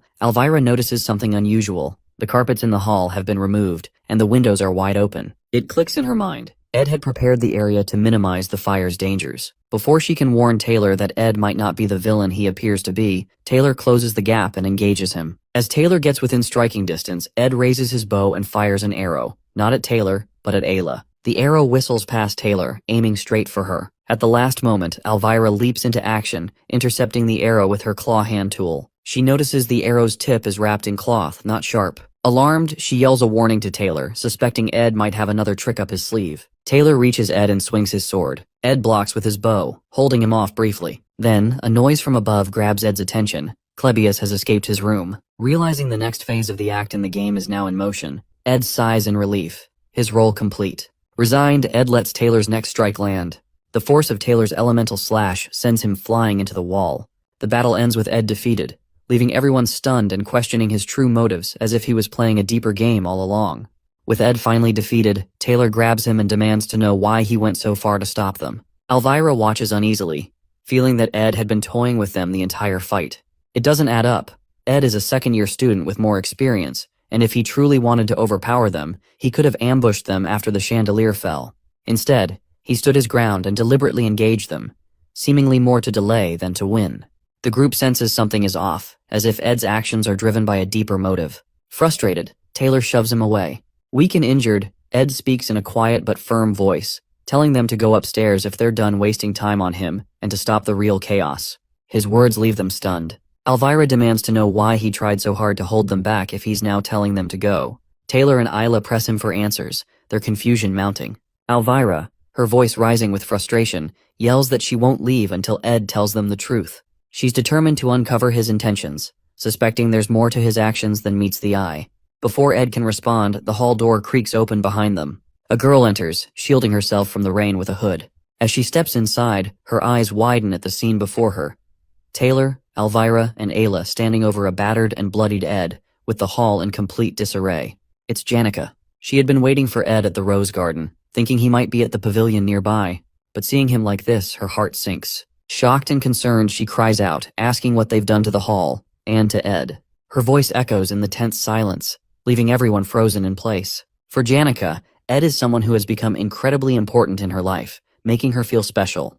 Despite being caught up in a complicated situation, Ed's simple lifestyle and the way he treated her during the Glaskin hunt have made her care for him even more. He has a way of making her believe he'll always figure things out, no matter the problem. As she stands there, seeing Ed battered and surrounded by chaos, she starts to reflect on everything he's done for her. She now understands he has lured her out of Ophelis Hall to protect her from the disaster, knowing she had already been punished for her involvement in the Glaskin incident. Now, feeling the weight of his kindness toward her, she feels an overwhelming desire to help him in return. She knows that he never asked for help, but this is her chance to repay him for everything he's done for her. With determination, Janica takes off her hairpin, setting aside her appearance and any distractions. She focuses, gathering her strength and preparing herself to confront the situation. Her tone shifts to one of tension and authority as she demands what is everyone doing. Her voice is filled with resolve, and her presence suddenly feels much stronger, as she stands ready to do whatever it takes to take control of the situation. Taylor, still unsure of Janica's intentions, expresses relief that she's safe, and quickly informs her about the protesters who have taken over Ophelis Hall. He also explains how Ed has been acting irrationally, preventing them from reaching the top floor.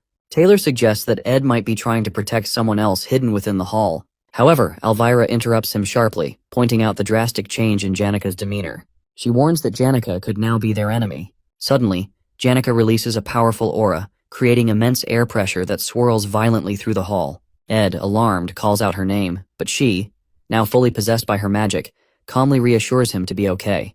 Taylor and his group stand frozen, sweating and wide-eyed as they witness her summoning an entire battalion of intermediate-level spirit beasts, showcasing overwhelming power. Realizing the grave danger, Elvira panics and insists that they retreat, acknowledging that fighting Janica, now seemingly unstoppable, is far beyond their abilities. But Taylor, being the heroic character he is, refuses to back down. His unwavering determination to face any challenge keeps him rooted in place. Elvira desperately tries to make him see reason, but Taylor's resolve remains unshaken. At that moment, Ed intervenes. Despite his weakened state, he grabs Taylor and shoves him aside, saving him from a crushing blow by one of Janica's spirit beasts. Ed orders Taylor and his group to leave and stick to their original plan.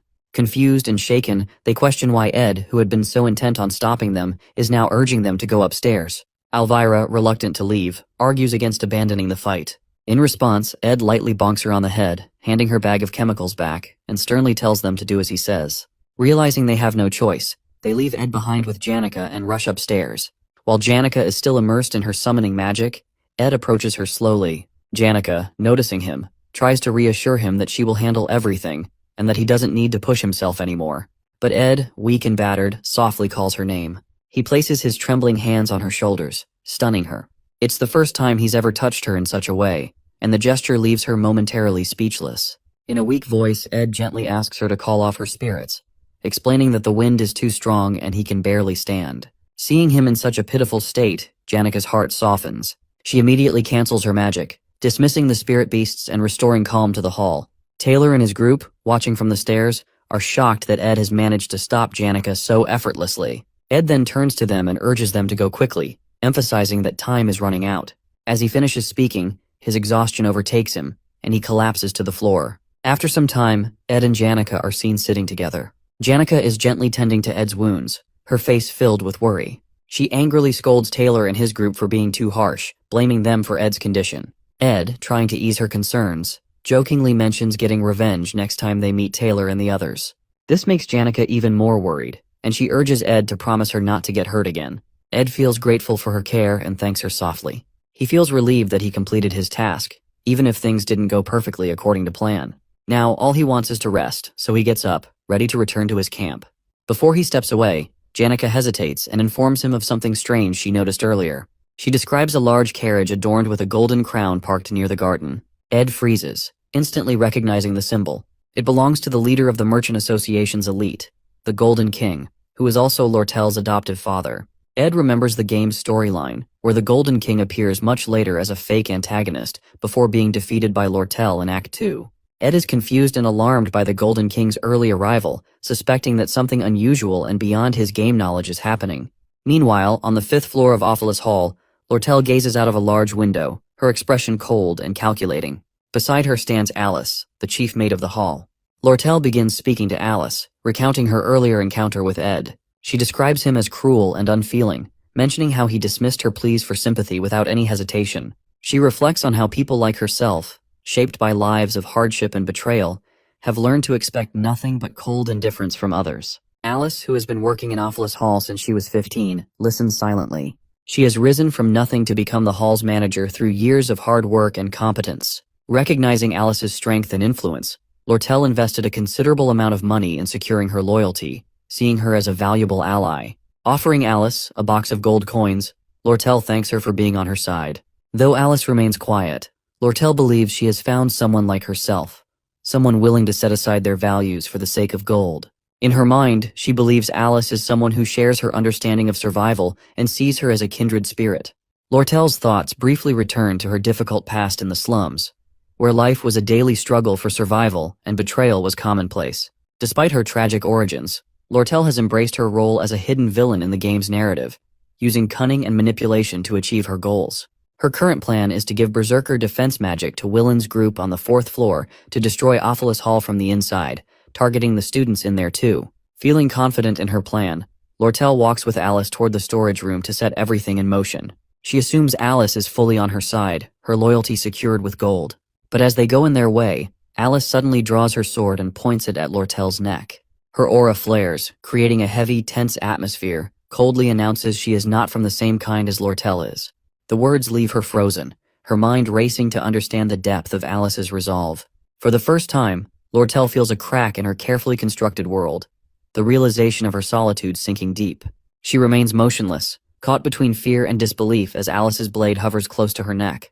As the game continues, Taylor and his team face many challenges but manage to overcome them one by one. They calm the panicked Klebius, defeat the maid bosses, and handle every problem with skill. After their tough fight on the 1st floor, things go more smoothly. Eventually, they reach the 4th floor, where everything takes a turn for the worse. The scene on the 4th floor is pure chaos. Willane is trapped in the effects of the defensive magic runes and loses control. His body glows with unstable energy, and the crystal ball of defensive magic in his hands becomes extremely dangerous. Willane cries for help, but the magic is taking over his body and mind. The situation becomes even more dangerous as students panic, thinking the building will collapse. They rush out of their rooms in fear, adding to the confusion and danger. The once organized protest falls apart completely. Taylor and his group act fast.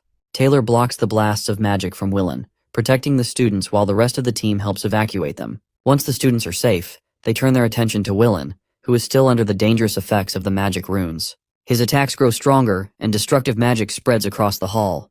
Elvira realizes that normal magic won't work to stop Willen. She pulls out an anglerweed reagent, a special substance that can weaken magic, and prepares to help. She tells the group they must physically knock Willen out because magic alone won't save him now. Taylor takes charge and runs toward Willen while Elvira throws the scared Clebius ahead as a distraction. The group moves in a zigzag pattern to avoid Willen's wild attacks. The air is filled with powerful magic, and the pressure is intense. Finally, Taylor gets close to Willen, ready to stop him, but the magic runes become too unstable. Willen's body shines brighter and brighter before a huge explosion shakes the entire hall. The situation has turned into complete disaster. Ed and Janica watch the explosion from the garden.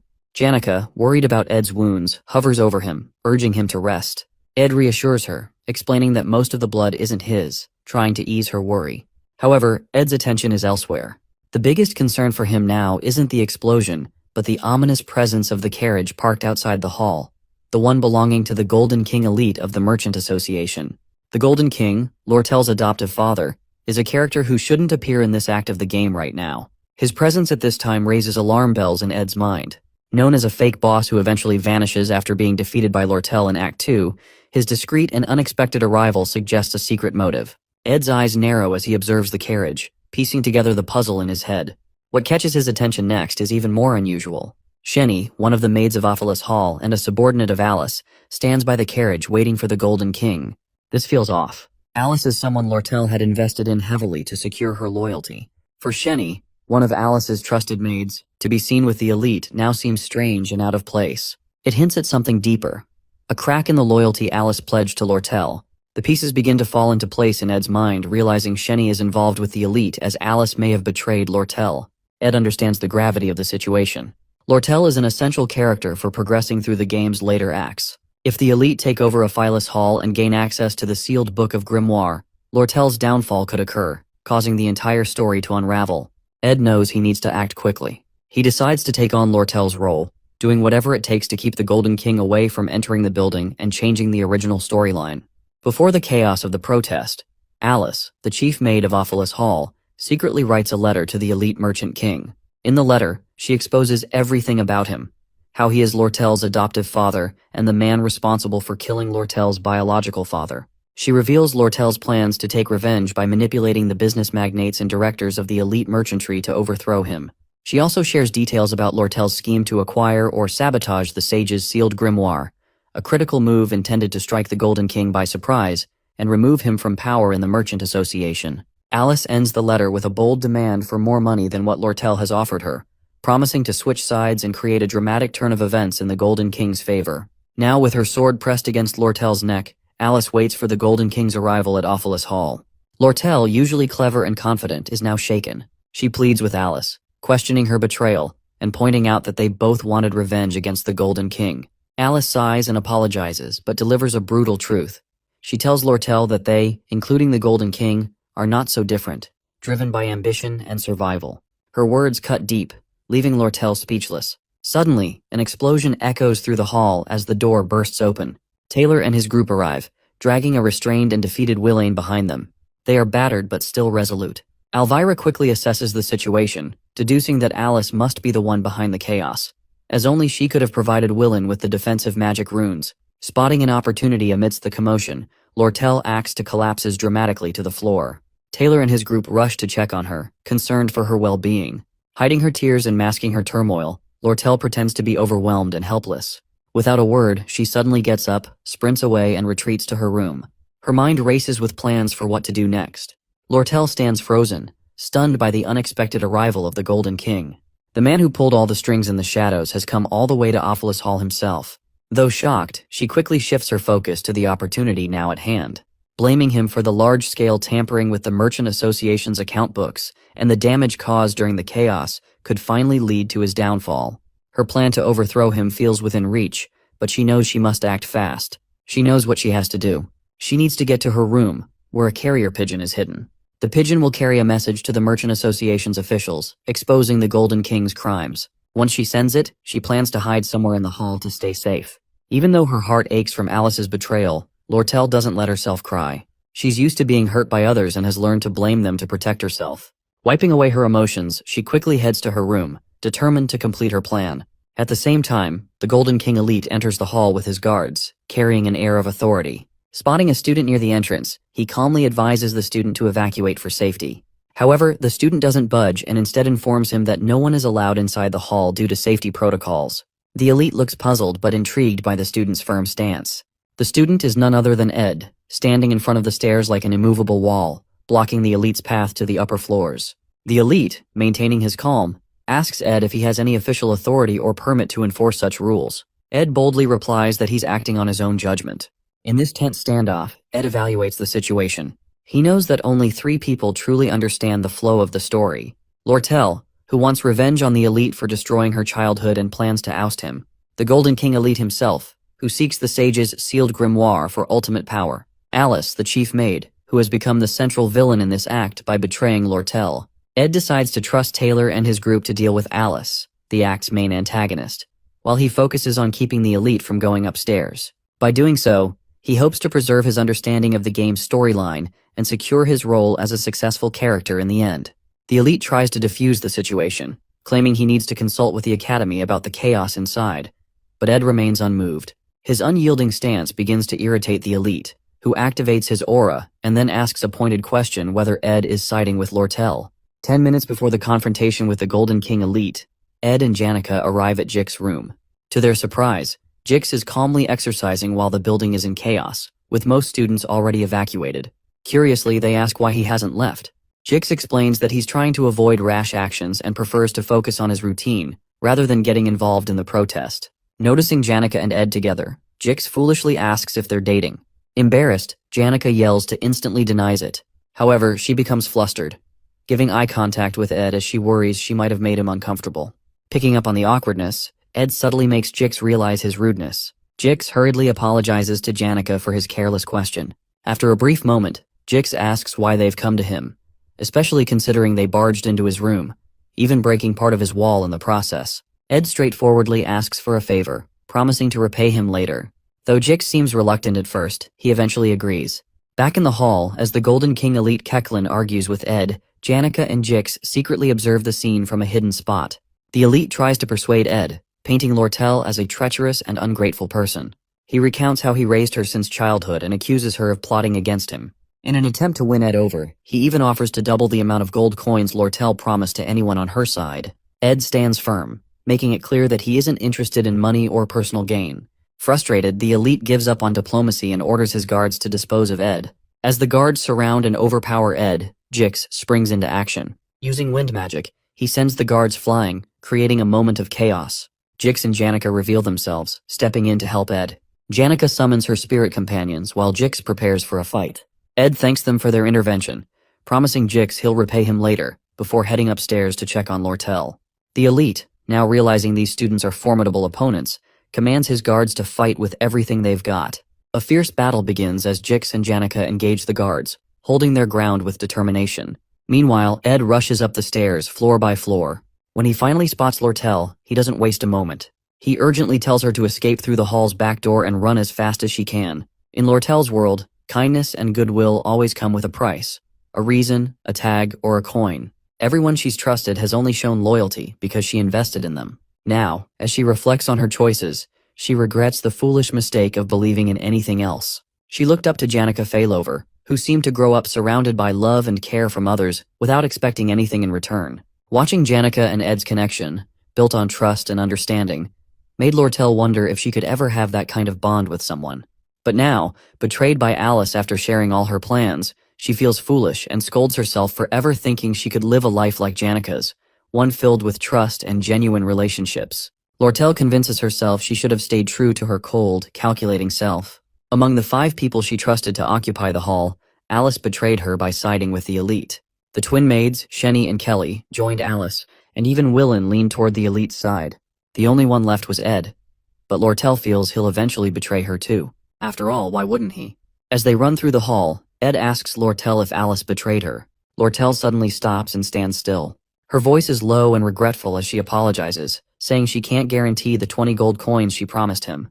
The situation is too unstable now, and she's lost control. But Ed doesn't care about the money. He firmly tells her he's not doing this for gold. Without hesitation, he grabs her arm and pulls her forward, urging her to run. He warns her that if the elite catches her, it's all over. They need to escape quickly to secure the plan and ensure her survival. Hearing Ed's words takes Lortel by surprise. For the first time, she wonders if Ed sees something in her worth believing in. She starts to question her assumptions about trust, wondering if maybe there are people who act without ulterior motives. Still, the idea confuses and unsettles her. As they run, Ed asks her what's really going on with the Merchant Association and why the elite came to the academy himself. Lortel explains about her adoptive father, Elite Ketchlin, has been covering losses due to manipulating market prices through secret deals and monopolizing the armor trade within the association. This scheme has left him in desperate need of money to secure his power and position in the association. To fix his financial problems, Ketchlin plans to sell Sage's sealed grimoire for a high price. He sent Lortel to the academy to find a way to steal or sabotage the grimoire. For years, Lortel has worked to build alliances within the Merchant Association, buying the loyalty of merchants and committee members and turning them into her side. Her ultimate goal is to expose her adoptive father's manipulations and remove him from power, avenging her past. Ed realizes that Ketchlin's desperation explains why he's arrived earlier than expected in the story. His rushed actions to monopolize the armor trade and secure the grimoire have put him in a vulnerable position. Ed knows how important it is to keep Lortel safe to ensure her plans succeed.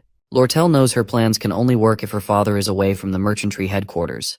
With him gone, the merchants on her side will have the chance to transfer the rights of sale to her. Ed quickly pieces everything together.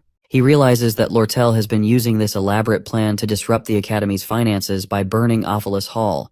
This chaos would push the negotiations for the Sage's sealed grimoire in Elite's favor. Now, Elite Ketchlin's urgent need for money has brought him to the Academy, giving Lortel a perfect opportunity to send a message to her allies and execute her plan to bankrupt him. Surprised by Ed's sharp understanding, Lortel informs she has a carrier pigeon ready to deliver the message to her allies. However, she also reveals that her father expects her to get caught and plans to use it to expose the traitors inside the merchantry.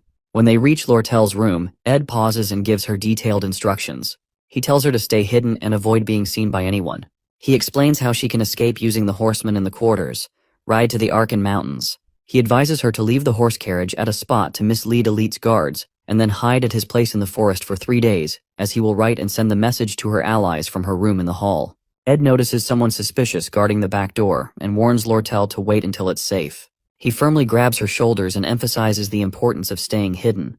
Lortel is stunned by how calmly and decisively Ed handles everything, and for the first time, she starts to trust him. When Ed sees her frozen in thought, Lortel suddenly asks in a soft, innocent voice why he is helping her so much. Ed simply replies he is doing it for no reason, as he just feels like he should help her. With that, he leaves the room. Alone in her room, Lortel sits down, confused by her feelings. She hears a loud beating sound and soon realizes it's her own heartbeat. For the first time, someone has helped her with kindness, expecting nothing in return. This unfamiliar warmth fills her with emotions she has never felt before. Meanwhile, at the back door, Shenny, one of the twin maids, stands guard. Ed approaches, ready to confront her. As Taylor's group battles fiercely with Alice, the chief maid, the stakes rise. Alice gathers all the hall's runes and takes control of their magic, using them to launch powerful attacks. Despite her expertise as a veteran intermediate magic user, Alice cannot match Taylor's strength. Being the hero of the game-failed swordsman of Sylvania, Taylor's determination and skill are unmatched. With this, the final battle of Act 2 begins. Meanwhile, Ed confronts Shenny, one of the twin maids, at the back door. Shenny draws her sword, ready to fight.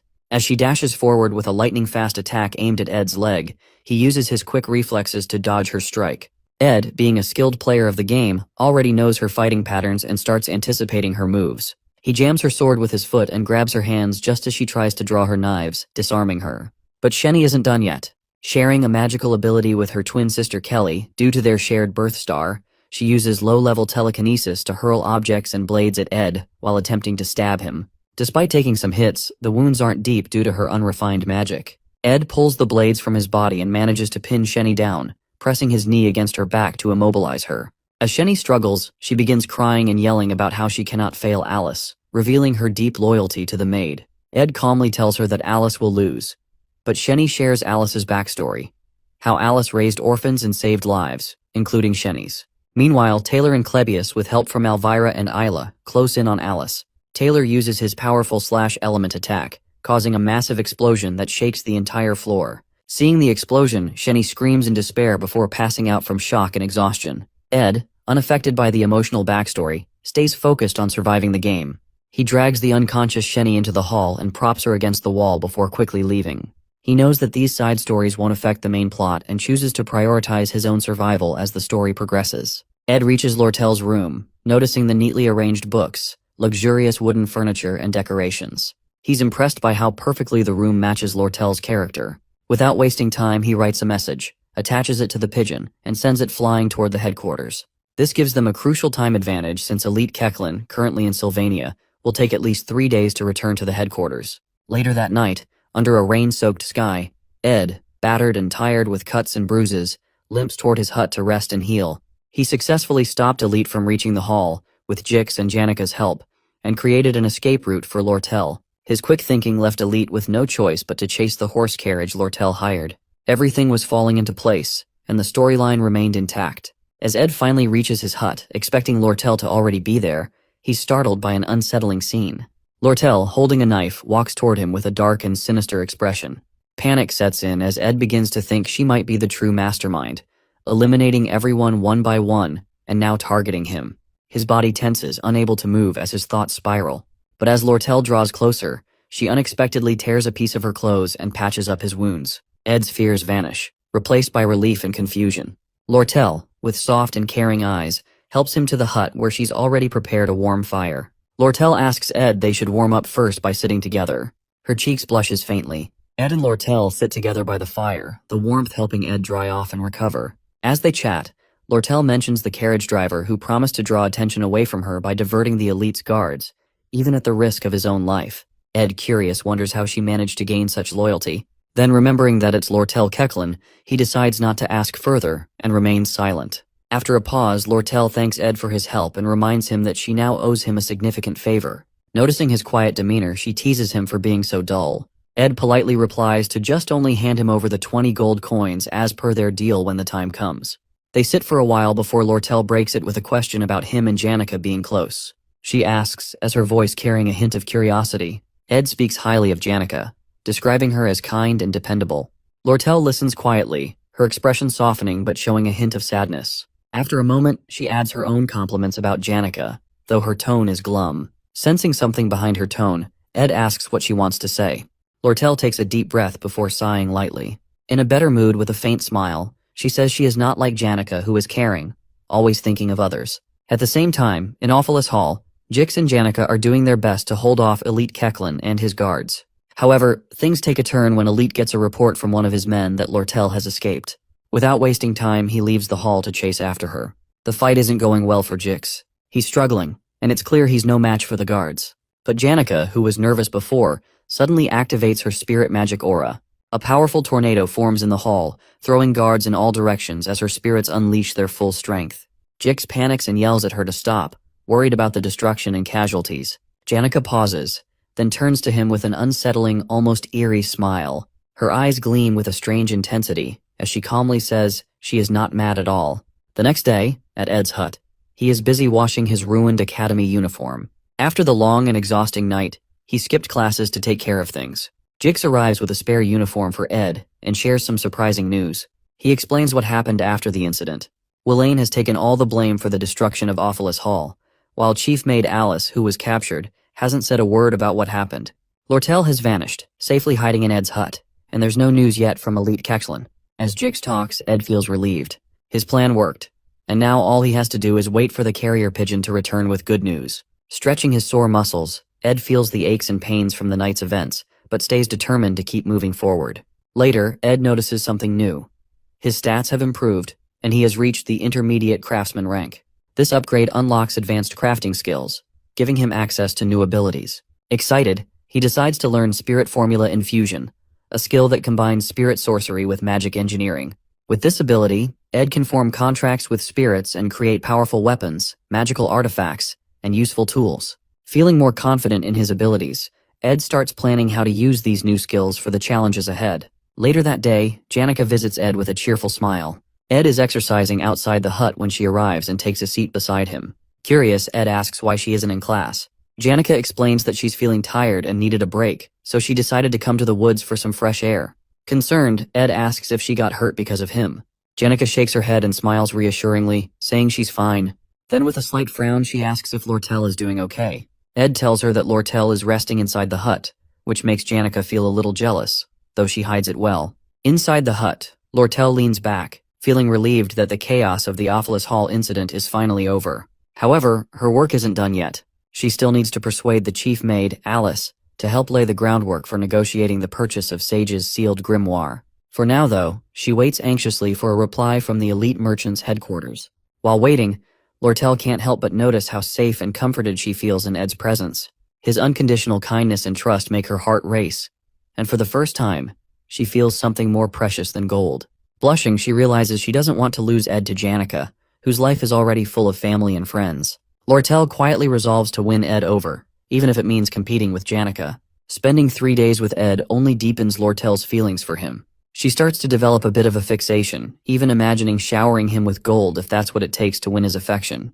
But then, she decides a different approach might be better, one that feels more natural. She resolves to show him sympathy and kindness, and even considers helping him with his tuition to subtly gain his favor. Lortel's heart races with determination. For the first time in her life, she's discovered something worth more than wealth, and she's ready to fight for it, no matter what it takes. Fantasizing about Ed makes Lortel feel embarrassed and awkward, especially since she has never had a boyfriend before. Suddenly, Sleepy Lucy barges into the hut and claims her spot near the window. However, Ed quickly intervenes, dragging Lucy out and setting her up in the small tent outside the hut, which he had made specifically for her. Ed then apologizes to Lortel, asking if he disturbed her. Lortel feels unsettled by Lucy's presence in Ed's hut, seeing her as yet another rival for his attention, and labeling her in her mind as a natural disaster. On the second morning, Lortel wakes up early, hoping to spend some time alone with Ed. However, to her disappointment, she finds Janica already with him as usual. Sighing, she turns back, noticing Lucy still asleep in the hut as well. Meanwhile, Ed works on crafting homemade bricks, adding another achievement to his stats, and learning the stonemasonry skill. Using this new skill, he builds a brick fireplace inside the hut. Later, he grills beef jerky for everyone, and they all dine together. As they eat, Lortel remarks that since nothing significant has happened that morning, it means everything is going according to plan. Ed thanks her for the good news but warns them not to let their guard down. Feeling a bit competitive with Janica, Lortel offers to compensate Ed with supplies and goods instead of the 20 gold coins they agreed on earlier. Ed appreciates her offer and asks if she has any construction materials or spare magic engineering equipment. Lortel promises to check. Ed then turns to Janica and asks her for a favor, to teach him some basic spirit magic and how to make a spirit connection. Overjoyed that Ed is seeking her help, Janica eagerly agrees. She demonstrates using a spirit bird, explaining how to focus and make a connection. But unexpectedly, the spirit bird speaks up, scolding Janica for giving Ed incorrect advice. The bird also reveals that during their last spirit meeting, Janica received tips on how to use Ed's cabin construction as an opportunity to get closer to him. Embarrassed, Janica hastily dispels the bird, sweating nervously as she asks if Ed heard anything. Lortel, seizing the moment to tease Janica, jumps into the conversation and mentions her leftover food stock at the headquarters, which she eagerly offers to sell to Ed at a discount. Ed negotiates, asking her to include the stocks in their agreed 20 gold coin deal. Playfully, Lortel suggests giving the supplies for free, further annoying Janica and sparking a light-hearted debate between the two women. Ed sits back, eating his beef jerky with amusement, realizing he can now learn both spirit magic and magic engineering with the help of Janica and Lortel. As their conversation continues, a new figure appears at Ed's hut. It is Belle Maya, the new chief maid of Awfulest Hall. She apologizes for the sudden visit, explaining that she brings bad news, a message from the former chief maid, Alice. Hearing this, Lortel's expression shifts to worry, and the atmosphere becomes tense with suspense. Before Belle Maya's visit to the hall, Clara, one of Janica's friends, drops by to see her. Clara gossips with Belle, revealing a top-secret piece of news, but she warns Belle not to show any shock or let it slip. Leaning in close, Clara whispers that her friend Janica is in love with Ed Rothstaylor. Belle feels conflicted, trying not to show any surprise while maintaining her composure. The two chats about Ed, who has a reputation as a troublemaker but seems to be improving his image lately. Clara admits she supports her friend Janica, but can't help noticing that Janica keeps bringing up Lortel's name. She confesses that she doesn't understand either of them. Relationships, she says, are all about balance. and Janica is too naive for the game. Clara complains that Ed is acting clueless, completely ignoring the obvious hints Janica keeps dropping. She pleads with Belle to step in and do something. Belle, trying to calm her, suggests that Ed might be too preoccupied with his own problems to think about romance right now. She adds that maybe it's just his luck, or lack thereof, when it comes to relationships, leaving Clara uneasy and slightly creeped out by the idea. At Ed's hut, Belle Maya grows annoyed seeing Lucy, Lortel, and Janica all gathered together at Ed's place, giving her headaches. When Lortel why she's there, Belle Maya informs her of an important message from the former chief maid Alice. That evening, Belle Maya decides to take sleepy Lucy and Janica with her, leaving Ed frustrated. He's uneasy about Lortel's location being exposed to someone connected to Ophelis Hall, especially since Lortel is in hiding.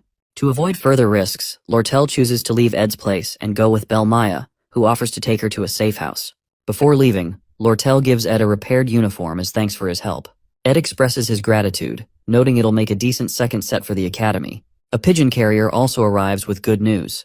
A letter announcing a victory over the elite in business sales, signaling his downfall at the Merchant Association headquarters. Relieved, Ed feels he can now return to school as usual. Lortel reads the letter, commenting that her father, the elite, must now be making his last stand and won't have time to chase her in Sylvania, ensuring her safety for the time being. However, she warns Ed not to underestimate her father, who might still have tricks up his sleeve. Even so, she expresses confidence in her allies at the headquarters, believing she can become the next Merchant Association chairman. Lortel's main concern, however, is now Alice. When Ed asks if Alice might expose her role as the mastermind behind the Ophelis Hall incident, Lortel dismisses the worry, explaining that Alice will side with whoever wins. In Alice's letter, she details the orphanages she sponsored, urging Lortel to support them financially for the next year. Lortel shares Alice's backstory. Years of relentless work caused her health to decline, but the academy ignored her struggles. Unable to manage her responsibilities, including the orphanage, Alice took a gamble during the Ophelis Hall incident, switching sides for money and support. Though her actions were seen as betrayal, Lortel acknowledges the dire situation Alice was in. After reading the letter, Lortel concludes that Alice is only siding her because she sees her victory as inevitable in her. In the cutthroat world of merchants, sympathy is rare, and Alice knows this well. While Lortel agrees to keep Alice on her side, her trust in her will not be same as before after the betrayal. As she prepares to part, Lortel reminds Ed to stop by the Merchant Association branch to finalize their contract for supply deliveries. Before leaving, Ed hands her a fire torch to guide her way. Lortel pauses, looking at Ed thoughtfully. When he asks why she's still standing there, she comments on how tall he is. She admits that she often takes risky moves to win. With that, she steps closer to Ed, adjusting his tie on his uniform. Flirting, she remarks that he looks handsome in the new set. And then suddenly, she pulls him by his tie, leans in, and kisses him unexpectedly. Flirting even more, Lortel teases Ed by commenting on how delicious the raspberries they ate were, claiming she can taste them again through their kiss. She chuckles happily, clearly enjoying the moment, while stoic Ed firmly warns her to stay within her limits. Unbothered by his serious tone, Lortel playfully mocks his boring reaction, adding another teasing remark. Next time, she says, he should try pulling her closer during the kiss, as she needs practice in pretending to push him away. Taking the torch from Ed, she finally sets off, but once she gets a certain distance away, she dashes off quickly, disappearing into the forest. Ed stands there, utterly embarrassed by her boldness. No matter how much he tries to avoid becoming too involved in the main events of the game, things always spiral beyond his control, leaving him flustered and off track. Later that night, as Ed sits by his campfire, gazing at the starry sky through the trees and listening to the crickets chirp, he feels uneasy. The storyline seems to be deviating, and he can't shake the discomfort of being pulled into the center of the unfolding events. His original plan was simple: observe the game's events from the sidelines, stepping in only when necessary to keep the scenario on track. He has no ambition beyond surviving, graduating from the academy, and carefully managing his stats.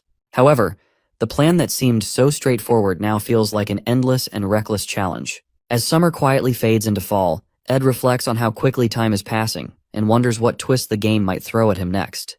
The next day at the lake, Janica gathers with her spirit friends to discuss her growing concerns about Lortel and how to handle her. The spirits inform Janica about the incident between Ed and Lortel, which immediately infuriates her.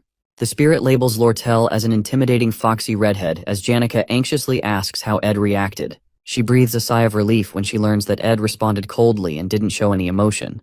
However, Her relief is short-lived as Spirit Tarkin warns her that Lortel's persistence will only intensify if Janica doesn't act quickly to secure Ed's attention. Amid a flurry of ridiculous and cringy suggestions from the Spirit Tarkin, the other spirits take Tarkin away for a while. Spirit Marlita offers a more sensible idea. Marilda advises Janica to create a memorable and thrilling experience with Ed to make him think about her. After some thought, Janica decides that sharing a meal together might be a good start. That evening, Ed prepared his new recipe he learned and let Lucy have a taste of it. However, upon tasting it, she immediately recoils in disgust, exclaiming that it tastes awful.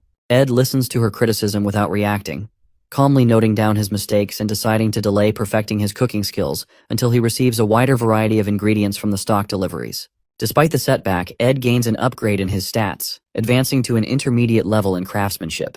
He reflects on how his core stats significantly affect his practical skills and resolves to balance and improve all his stats efficiently.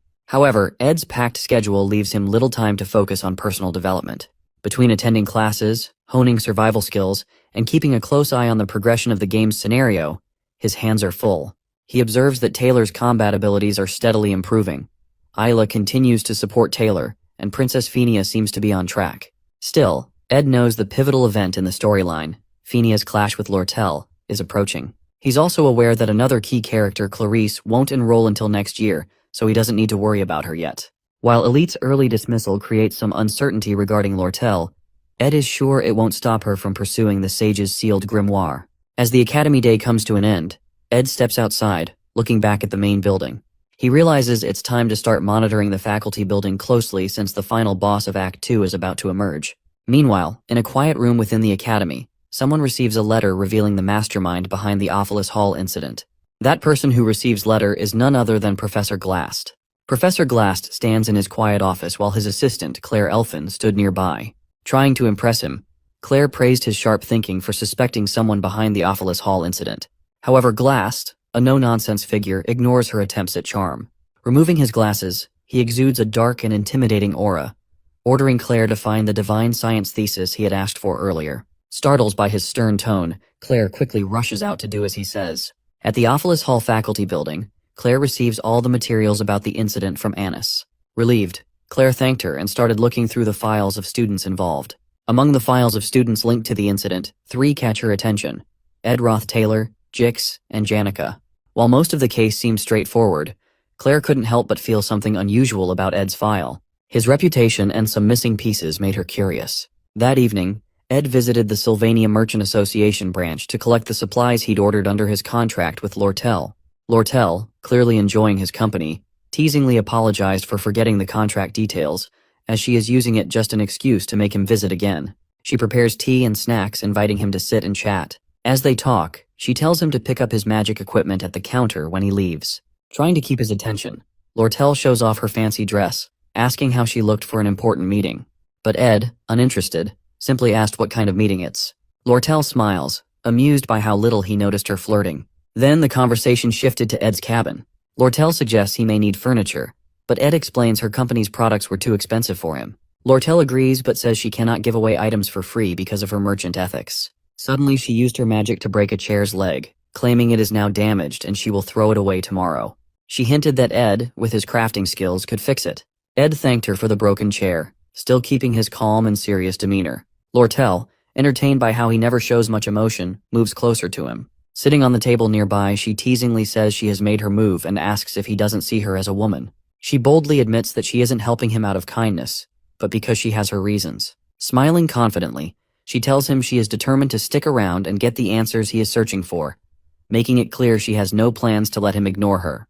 Ed calmly responds, making it clear he isn't looking for any answers from her, and has no interest in getting involved in battles he knows he cannot win. Despite her attempts to get closer, he stays composed and distant. Lortel, unfazed. Lortel smiles and warns him that one day, it won't just be her struggling to hold back feelings for him. Her smile is the same as always, calm and confident. Ed notices she never shows her true feelings, whether she's winning or in trouble. He realizes it's part of her nature as a merchant, always keeping her cards close to her chest and never letting her emotions give her away. At the academy during recess, Janica excitedly teaches Ed how to control a spirit. Using her staff, she explains that he should focus on his magic to try to form a connection and summons a small fire spirit named Mug. Mug appears serious and promises to serve Ed well, surprising him. Ed remembers that before he came into this world, when he played the game as Ed, he once formed a bond with a spirit duck. They used to laugh and joke around, but in the end, he let it go. However, looking at Mug now, he feels this will be different. Curious about Mug's strict nature, Ed asks Janica why he acts that way. Janica laughs and explains that Mug is a good spirit with great energy efficiency and was carefully chosen by the high-level spirit, Tarkin. Since Ed wanted a strong spirit, she picked the best one for him. After going through a tough selection process, Mug is finally handed over to Ed, and he successfully forms his first spirit connection. Holding Mug, Ed is impressed to see how warm it is, almost like a portable heater. He checks its abilities and stats, and Janica happily tells him that Mug is a great survival tool because it doesn't need wood for heat. Seeing Ed happy, Janica smiles, even though he still looks tired. Before leaving, she reminds him to let her know if he ever needs more help. She offers to teach him more about spirit connections, and suggests that he will learn faster if he spends more time with her. As Janica talks with Ed, she suddenly changes her tone and expression. Just as she promises to come the next day to help him, she quickly switches, claiming she is very busy and that many others are waiting in line for her lessons. She remembers her spirits and her friend Clara advising her to keep things cool with Ed and not get too close too fast. Smiling awkwardly, she says it's a bit too much for her to teach him magic all the time. Ed, feeling guilty, apologizes for taking advantage of her kindness and offers to pay her for her help as a token of appreciation. Hearing him mention money, Janica gets upset and insists that she's helping him out of friendship, not for payment. She calls his offer cold and reminds him that they are close friends, and such things shouldn't come between them. Confused, Ed points out that she was the one who mentioned compensation earlier. Realizing she contradicted herself, Janica gets flustered and embarrassed. To make things right, she admits that her friend Clara told her she's too generous and needs to learn to say no sometimes. Ed appreciates her honesty and agrees that Clara is right. After some time, Janica waves goodbye, promising to meet him again at combat training and bring a special accessory next time. She leaves Mug, the spirit, with Ed, and he waves back. With his new crafting skills from Lortel's magic engineering and the low-rank spirit from Janica, Ed finally feels like he has a proper setup. Now he can learn proper crafting skills and can keep his fireplace lit all the time, making his life much more comfortable. Looking out of his hut's window at the night sky, he suddenly remembers that he forgot to check the traps and heads out. Meanwhile, deep in the forest, Claire Elfin is investigating Ed, suspecting him to be the mastermind behind the Awfulest Hall incident. With everything she knows, his disownment by his family and his lack of connections to Awfulest Hall, he stands out among the other students and teachers. Reports say he often appears in the woods, which leads her here. As she carefully moves through the forest, she suddenly hears footsteps and quickly hides. What she sees is terrifying. A man carrying Lucy over his shoulder while dragging a dead deer behind him. The man doesn't use magic but seems to rely on raw combat skills, which makes Claire realize that it's not Principal Obel. At that moment, her suspicions are confirmed as that man isn't Principal Obel at all. It is Ed Rothstaylor, the true mastermind behind the Awfulest Hall incident. Realizing her intuition is correct, Claire feels proud of her detective skills. She quietly follows Ed through the forest, surprised to discover his hidden hut. Watching from a distance, she sees Ed throw Lucy into a tent he set up for her and place the deer near the fireplace. After that, Ed heads inside his hut, planning to sleep early for tomorrow's work. Claire cautiously sneaks closer, determined to rescue Lucy. Just as she reaches the tent, Lucy suddenly casts a warning spell, startling Claire and demanding to know who she is. Sweating nervously, Claire introduces herself, but Lucy, uninterested, returns to her tent and starts eating beef jerky. She then eyes Claire suspiciously before casually flying away, leaving Claire standing there, completely baffled. Back at the office, Claire rushes into Professor Glast's office, presenting the evidence she has gathered, convinced that Ed is guilty. She reminds Glast that Ed was disowned by his family, emphasizing how suspicious he is. However, Glast, uninterested in low-ranking students, barely remembers who Ed is. Claire mocks him for his indifferent attitude and insists that Ed is dangerous, recalling how he easily overpowered Lucy in the forest and kept her imprisoned in his tent. But Glast dismisses her claims, stating that Lucy often wanders and sleeps in the woods, and it's nothing unusual. Claire, frustrated, realizes convincing him won't be easy. Claire takes a different approach and confidently reveals that she used magic to record the memories from the first floor of Awfulest Hall. Glast, raising an eyebrow, questions whether she had permission to use magic for such purposes. Flustered, Claire quickly tries to cover up, claiming she lies to the authority and recovers the memories from the floor by herself. Unimpressed, Glast sternly orders her to write an apology and explanation letter for her actions. Despite this, Claire insists that Glast should still look at the memory she brought. The recorded memory clearly shows Ed sitting on the stairs, striking a perfect pose that makes him look like a mastermind. It also captures him stopping Taylor and his group from going upstairs, which seems highly suspicious to Claire. However, Glass remains uninterested and asks if she has any stronger evidence. Claire, eager to convince him, mentions the recent forest incident, explaining how Ed was carrying an unconscious Lucy, making it look like he was trying to trap her. Glass, staring at Claire in silence for a moment, simply reminds her once again to submit the apology and explanation letter. Sighing in frustration, Claire leaves his office, feeling exhausted. Glass, now alone in the office, finally looks at the memory globe seriously. As he watches Ed blocking Taylor and his group, he becomes intrigued. He finds it hard to believe that someone as ordinary as Ed could hold off the Sword Saint Taylor and the natural-born alchemist Elvira. The memory flashes again, replaying Ed's actions and combat techniques. For the first time, Glass's expression changes as he realizes Ed might not be as ordinary as he thinks. The globe finally catches Glass's attention. Back in the forest, Ed successfully crafts an impressive weapon using both magic engineering and spirit magic.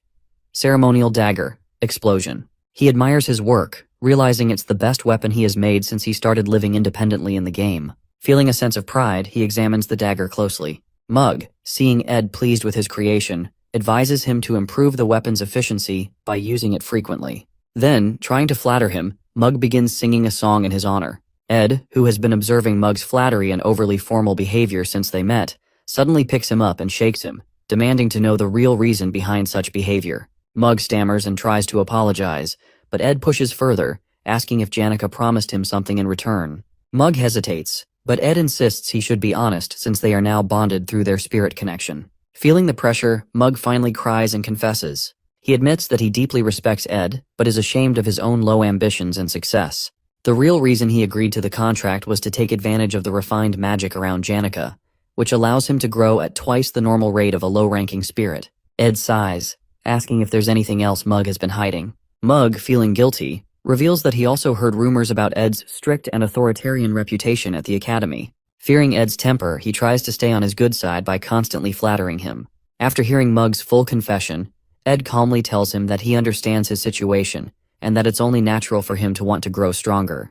With that, they head back to their hut together, while Mug comfortably sits on Ed's shoulder, chatting with him along the way. Back at his hut, Ed chops wood for the fireplace. His stamina has improved, and his storage is now full of meat and vegetables. He no longer has to sleep outside feeling hungry. With enough supplies, he can now focus better on his studies by reducing sleep and practicing more, forcing himself to absorb the information quickly. However, all this effort makes him exhausted, and he falls asleep. Later, Ed wakes up to find Janica standing beside him while he's lying outside the hut. She advises him to take better care of his health, saying she's worried about him. Ed decides to focus more on himself, especially because he has received 3 letters. The first letter is from the academy, and the second one is from the merchantry. However, it's the third letter that grabs his full attention. He realizes that this letter will decide the future direction of the game's storyline. In the original game, the main event of Act 2 was a negotiation over the Sage's sealed grimoire, a tug-of-war between the Academy's Student Association and the merchantry. But things have changed. With the fall of the elite, the original client who wanted to buy the grimoire involves Rothstaylor family. The plot has shifted into a 3-way conflict. Now, with the Rothstaylor family has stepped in, Crepin Rothstaylor, the family head, gets involved personally. He wants the grimoire to further his research on eternal life. Crepin is originally supposed to be a major boss in Act 4, and appearing this early in Act 2 makes things much more difficult. In the game, no player will strong enough to defeat him at this stage right now. Ed knows how dangerous Crepin is, and wants to prevent him from getting involved, hoping to keep the storyline intact and avoid unnecessary chaos. If Crepin Rothstaylor succeeds in buying the Sage's sealed grimoire, it will become impossible for Ed to complete the game, even with all the knowledge he has about it. Crepin's involvement would throw everything off balance, making Ed's survival and progress impossible. The third letter holds critical information about Crepin's actions and suspicions regarding the grimoire.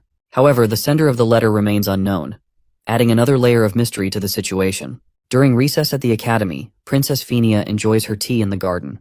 Captain Claire approaches her, reporting that he delivered Ed's letters as she instructed. She thanks him for his service. For Fenia, the Sage's sealed grimoire is the heart of the academy, and selling it just for money would bring disgrace. Even Principal Obel asks help from her, informing the princess about the academy's financial troubles and requesting her support. However, what concerns Fenia more is the unexpected interference of Crepin Rothstaylor in the grimoire's sale. Captain Claire suggests that maybe Ed reported the sale to his family in hopes of being accepted back.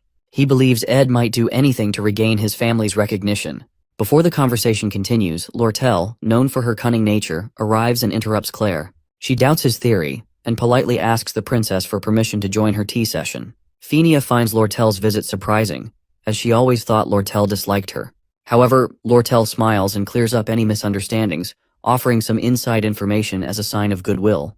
Lortel reveals that it was not Ed, but Elite Ketchlin, her adoptive father, who involved the Rothstaylor family in the grimoire business. To Phinia's surprise, Lortel adds that Crepin Rothstaylor was the one who originally requested the grimoire. However, with Kechlin's influence weakening in the merchant headquarters, he is still determined to purchase it with Crepin's help, as the elite merchantry has invested too much effort into the deal.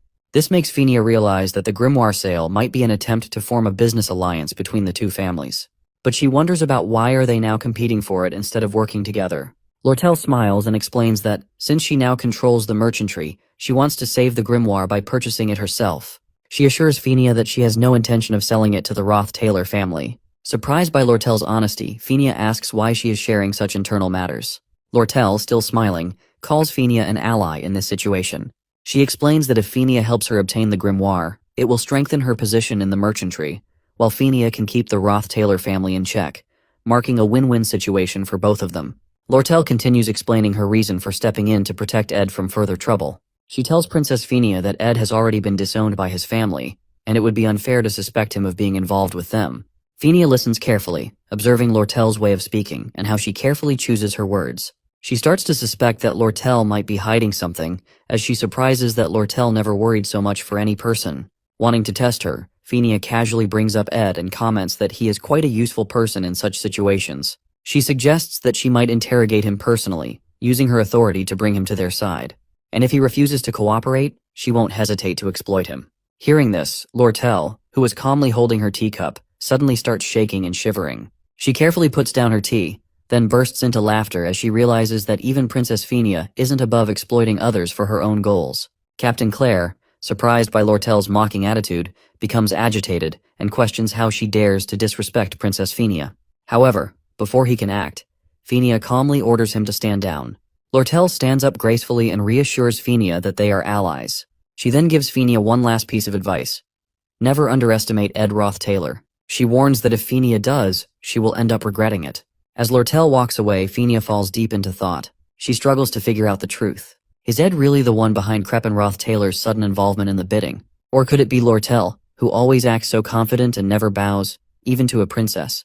Watching Lortel leave, Phinia wonders if she will ever have the chance to face her again. For the first time, she feels unsure about what to do next. At the merchantry branch, Lortel spots Ed with Janica and can't help but feel a little jealous. Janica, noticing Lortel's gaze, greets her teasingly.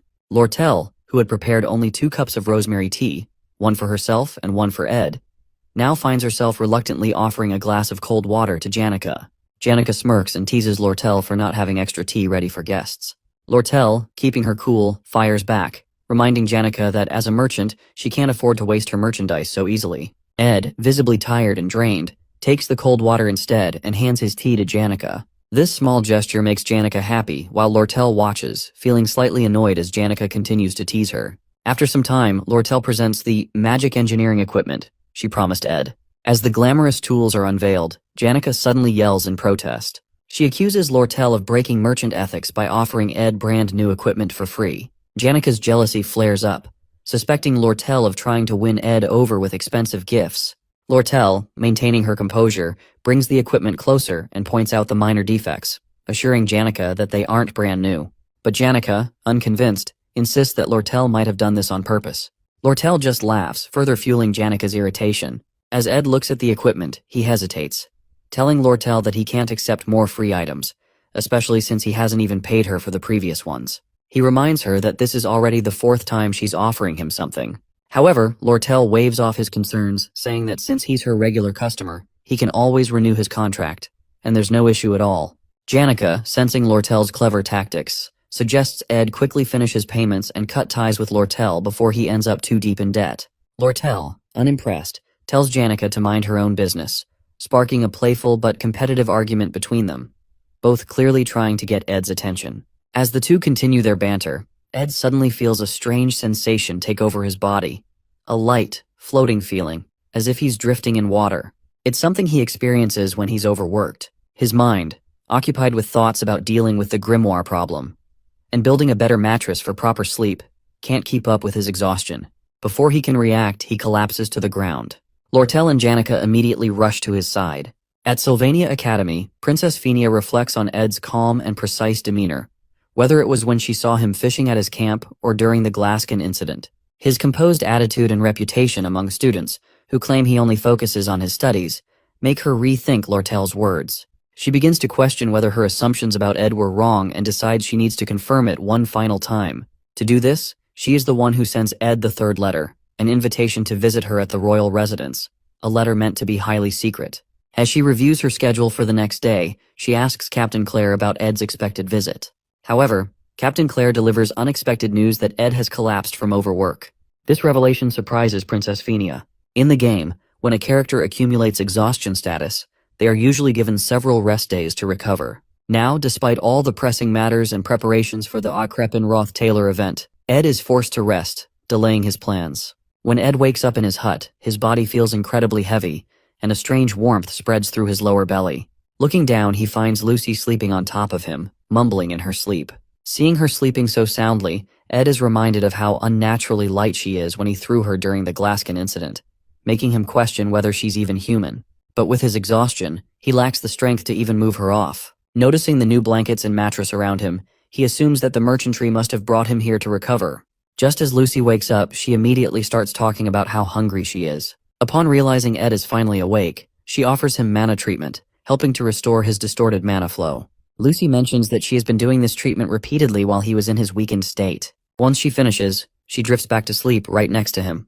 Before falling asleep, Lucy gives Ed some advice. Not to keep getting sick because it's a hassle for her, and warns Ed that being weak can be dangerous. Ed knows her grandfather died bedridden from an illness like he is now. So, he thanks her sincerely for the magic treatment and her concern. Just then, Jix enters the hut without knocking, checking if the stove is working properly to keep the place warm for Ed. Seeing Jix walk in so casually, Lucy quickly flies away from the camp to another location, feeling embarrassed. Now fully awake, Ed contemplates how he seems to attract so many people in this so-called open society, despite his efforts to stay independent. Turning to Jix, he asks why he's here, to which Jix replies that he has been checking in on him while others are out. As they talk, Jix casually mentions that it's autumn season, offering Ed a bowl of soup. Still processing everything, Ed asks if there's any news from Sylvania Academy. Jix shares updates about the Academy exploration problem, mentioning that Taylor and Klebois managed it well, and other incidents like the Demon of the Sewers Act, which seem to be under control according to the storyline. This reassures Ed that nothing critical has changed, and everything is going according to the storyline. However, the most important event, the struggle over the Sage's sealed grimoire, is still looming. Ed urgently asks how long he has been unconscious. When Jix tells him it's been 10 days, Ed realizes with shock that the main event has already started. To add more worry in Ed's attention, Jix further informs that Lortel gets no choice but to leave for an important negotiation in his absence. Panicking, Ed immediately jumps up, insisting that Jix help him send a message to Lortel right away. Meanwhile, at Sylvania Academy, the bidding war over the Sage's sealed grimoire has begun. The major players are gathered. Princess Fenia Kloll representing the Student Association, Lortel from the Elite Merchantry, and an unexpected third party. The man who has deviated from the original storyline, stepping into the hall with an imposing presence. The patriarch of the Rothstaylor family, none other than Crepin Rothstaylor himself. At the luncheon, all the key players gather to assess each other before the bidding war for the Sage's sealed grimoire. Crepin Rothstaylor greets Princess Fenia warmly and expresses his delight at seeing her in good health. He personally apologizes for the actions of his foolish family member, Ed Rothstaylor, and assures her that Ed's past misdeeds do not reflect the values of the Rothstaylor family. Princess Fenia responds politely, telling him not to worry too much. However, she carefully observes him. Crepin appears noble, compassionate, and wise, with his attendants showing unwavering respect in their every action. But through her judgmental ability, she clearly sees Crepin as an evil man. Crepin then turns his attention to Lortel Ketchon, asking if she represents the elite merchantry. Lortel stands and bows respectfully, introducing herself as Lortel Ketchon and expressing her honor to be in his presence. As they talk, Crepin tests Lortel's knowledge and motives with calculated words. Lortel responds strategically, revealing only what benefits her. She asserts that her interest lies solely in profit, maintaining a composed and confident demeanor. The bidding process begins, and each participant writes down their bid, knowing that the highest offer will win the sage's sealed grimoire. The Academy wants to keep its financial problems a secret, so they put Vice Principal Rachel in charge of the auction, with Princess Phinia as the only royal observer. The auction takes place quietly inside the Academy building. Phinia watches carefully, knowing the grimoire is more than just an expensive item. It has great magical value for research. She knows about how rare books like this are usually sold and realizes that knowing the other bidder's highest offer is the key to winning in this type of auction, where there is no price limit. Lortel and Crepin sit in silence, observing each other's movements carefully, weighing their strategies before submitting their final bids. Lortel, driven by profit and market trends, keeps her expression calm and composed, while Crepin's demeanor remains inscrutable, exuding confidence and authority. Vice Principal Rachel collects the bids and thanks both Lortel and Crepin for their participation. As Rachel prepares to announce the winner, Phinia quickly looks at the bid amounts. She guesses that Lortel, who always thinks about profit, probably bid around 8,100 coins, the highest price a similar book has sold for before. If Lortel offered more, it would be risky because selling it again at a profit might be difficult. But still, Phinia worries that if Crepin bids just a little higher than Lortel's estimated maximum of around 8,000 coins, he will win the grimoire. Vice Principal Rachel finally stands and begins announcing the bid amounts. When she reveals Crepin Rothstaylor's bid, as expected, he offers 8,500 Flen gold coins. Phinia isn't surprised. Crepin didn't come to the Academy just to make a profit from book trading. However, when Rachel announces Lortel's bid, the entire room is stunned. Lortel has bid 9,400 gold coins, far exceeding expectations and securing the grimoire. Crepin's face darkens with frustration as he realizes his loss. Without a word, he leaves the building with his attendants, his bitter expression revealing his disappointment. Meanwhile, Lortel calmly moves to a private room to complete the transaction, leaving Phinia in disbelief. Phinia struggles to understand why Lortel, who claims she only cares about profit, would spend such an enormous amount just to secure the grimoire. The princess recalls their previous conversation over tea, when Lortel suggested they become allies. Now, it becomes clear. Lortel's true intention was to prevent the grimoire from falling into Crepin's hands. Yet Phinia remains skeptical. She cannot believe that Lortel would act purely out of a sense of justice. There must be someone behind her, someone who ordered or influenced her to stop Crepin Rothstaylor. The princess's suspicion grows, wondering who could be pulling the strings behind the scenes. As Princess Phinia recalls Lortel's words about Ed's ties to the Rothstaylor family, a realization strikes her. Ed had been fighting against his family's darkness all along, struggling to the point of collapsing from overwork. Overwhelmed with guilt, Phinia panics, questioning how she could have driven such a person to ruin by pushing for his disownment. Regret washes over her as she reflects on the consequences of her actions. However, for Ed, Phinia's misunderstanding may have been a hidden blessing. Living in the forest forced him to sharpen his survival and combat skills, turning him into someone far more capable than before. Meanwhile, in her quarters at the elite merchantry, Lortel admires the sage's sealed grimoire she just acquired. She carefully calculates her potential profits if she were to sell it, realizing the difference would only be 900 gold coins. Yet, deep down, she knows she didn't do it for profit. She did it for Ed, following his request without hesitation. Determined to win him over by any means, she sees the grimoire as an opportunity, one she can leverage to ask him for anything in return. Lying on her bed, Lortel indulges in the thought of having Ed in her debt, considering the small price of 900 coins a worthwhile investment. She smiles to herself, romanticizing the idea of Ed being within her grasp, believing she has finally secured a way to make him hers.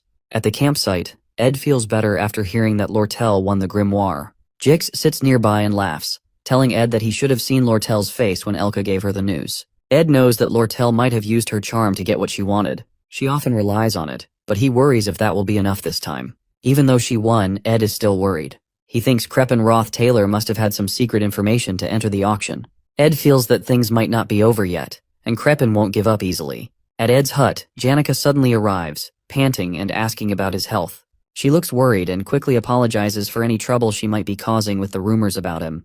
Ed laughs and tells her it's okay as he already hears everything from Jix. Hearing this, Janica gets angry at Jix for telling Ed how she runs around the academy crying over him, which starts rumors about her being heartbroken.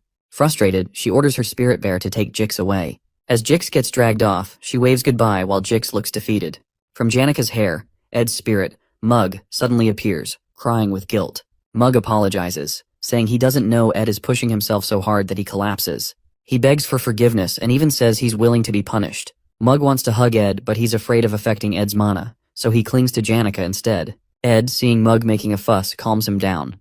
Jix returns after his scuffle with the spirit bear and tells Ed that Mug isn't overreacting because he has passed out for 10 days. Hearing this, Ed is shocked. He realizes his stock of meat and vegetables must be spoiled, and he has to gather everything again.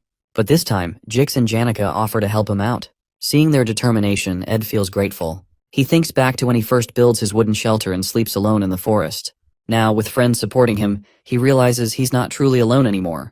Janica watches Ed, noticing how tired he looks. She remembers her earlier conversation with her spirit friend Marilda. Sitting under a magical forest tree, they talk about Ed. Marilda tells Janica that this is her perfect chance to get closer to Ed before the cunning Lortel pulls another scheme to win him over. Marilda, acting as a dating expert, advises Janica to start dressing like a countryside housewife to appeal to Ed. Janica tries on a shabby-looking outfit, feeling unsure, but Marilda encourages her and says it is fine. Marilda then gives Janica tips on how to make progress with Ed the next time they meet. But as Janica hesitates, acting too innocent, Marilda gets frustrated. She leans in and asks what Janica is planning to do once she gets closer to Ed. Hearing Janica's unsure response, Marilda howls in frustration, scolding her for being too naive. She warns that if Janica doesn't act now, she might lose her chance forever. Ed is growing stronger every day, and he won't always be in such tough situations where he needs support. Feeling pressured by Marilda's scolding, Janica finally comes up with a plan. She whispers it to Marilda, who nods in approval, saying it is a pretty good idea. At night, after eating a nice stew that Janica makes for him, Ed gets up to rest as he is still tired despite all the help he receives from Jix and Janica. His main focus is on recovering. As he lays down on his bed, the door suddenly opens, and Janica appears, standing there. With a romantic pose and soft voice, she tells Ed that he looks really tired. Ed, seeing Janica doesn't return back, starts wondering if she is planning something. Janica, looking at Ed with romantic eyes, walks into the room. As Ed asks what she is planning, she only smiles and moves closer to his bed. She then sits down beside him. Trying to seduce him, she softly says that he needs to admit he is having a hard time, reminding him that exhaustion affects everyone both physically and mentally. She tells him that she understands how tough his schedule is, and how much he is enduring, more than anyone else. Janica then confesses that Ed has helped her the most, simply by staying quietly by her side when everyone else rushed to offer support. She wants him to acknowledge his struggles so that he can finally rest peacefully beside her, as she also wishes to support him quietly. Seeing how much Janica cares, Ed rests his head on the pillow and finally admits that he is really having a hard time. Just by saying it out loud, he feels a deep sense of relief and quickly drifts into a peaceful sleep. By morning, he wakes up to find Janica sleeping beside him. But what makes him happiest is that his fatigue is completely gone, and he feels fully recovered, all thanks to Janica. In the morning, after waking up, Ed is surprised to see Lortel visiting him. They get to the river to sit there. She looks happy to see him feeling better, but she also tries to gain his sympathy by mentioning her own health issues, claiming she's suffering from chronic fatigue. At first, Ed thinks she's just exaggerating, but when she struggles to walk over to him, wincing from joint pain, he realizes she might really be unwell. She finally sits down next to him with some effort. Concerned, Ed asks why she came all the way to the forest when she's both busy and not feeling well. But Lortel, who mainly came to see Ed, brushes off his concern and says she has something important to tell him. She reveals that she is renaming her merchantry into a trading company and offers Ed a key role in it. She wants him to help manage assets, products, and external affairs, offering him the position of co-executive. Lortel tries to convince Ed by saying he would visit the company every day, and they would be just one wall apart. She also promises him great benefits, including shares in her personal assets. In her mind, she dreams of this as a step closer to being together with Ed, almost like they are married. As Lortel continues talking, lost in her own thoughts, Ed hesitantly interrupts and asks if she doesn't think it's a bit much to go this far for him.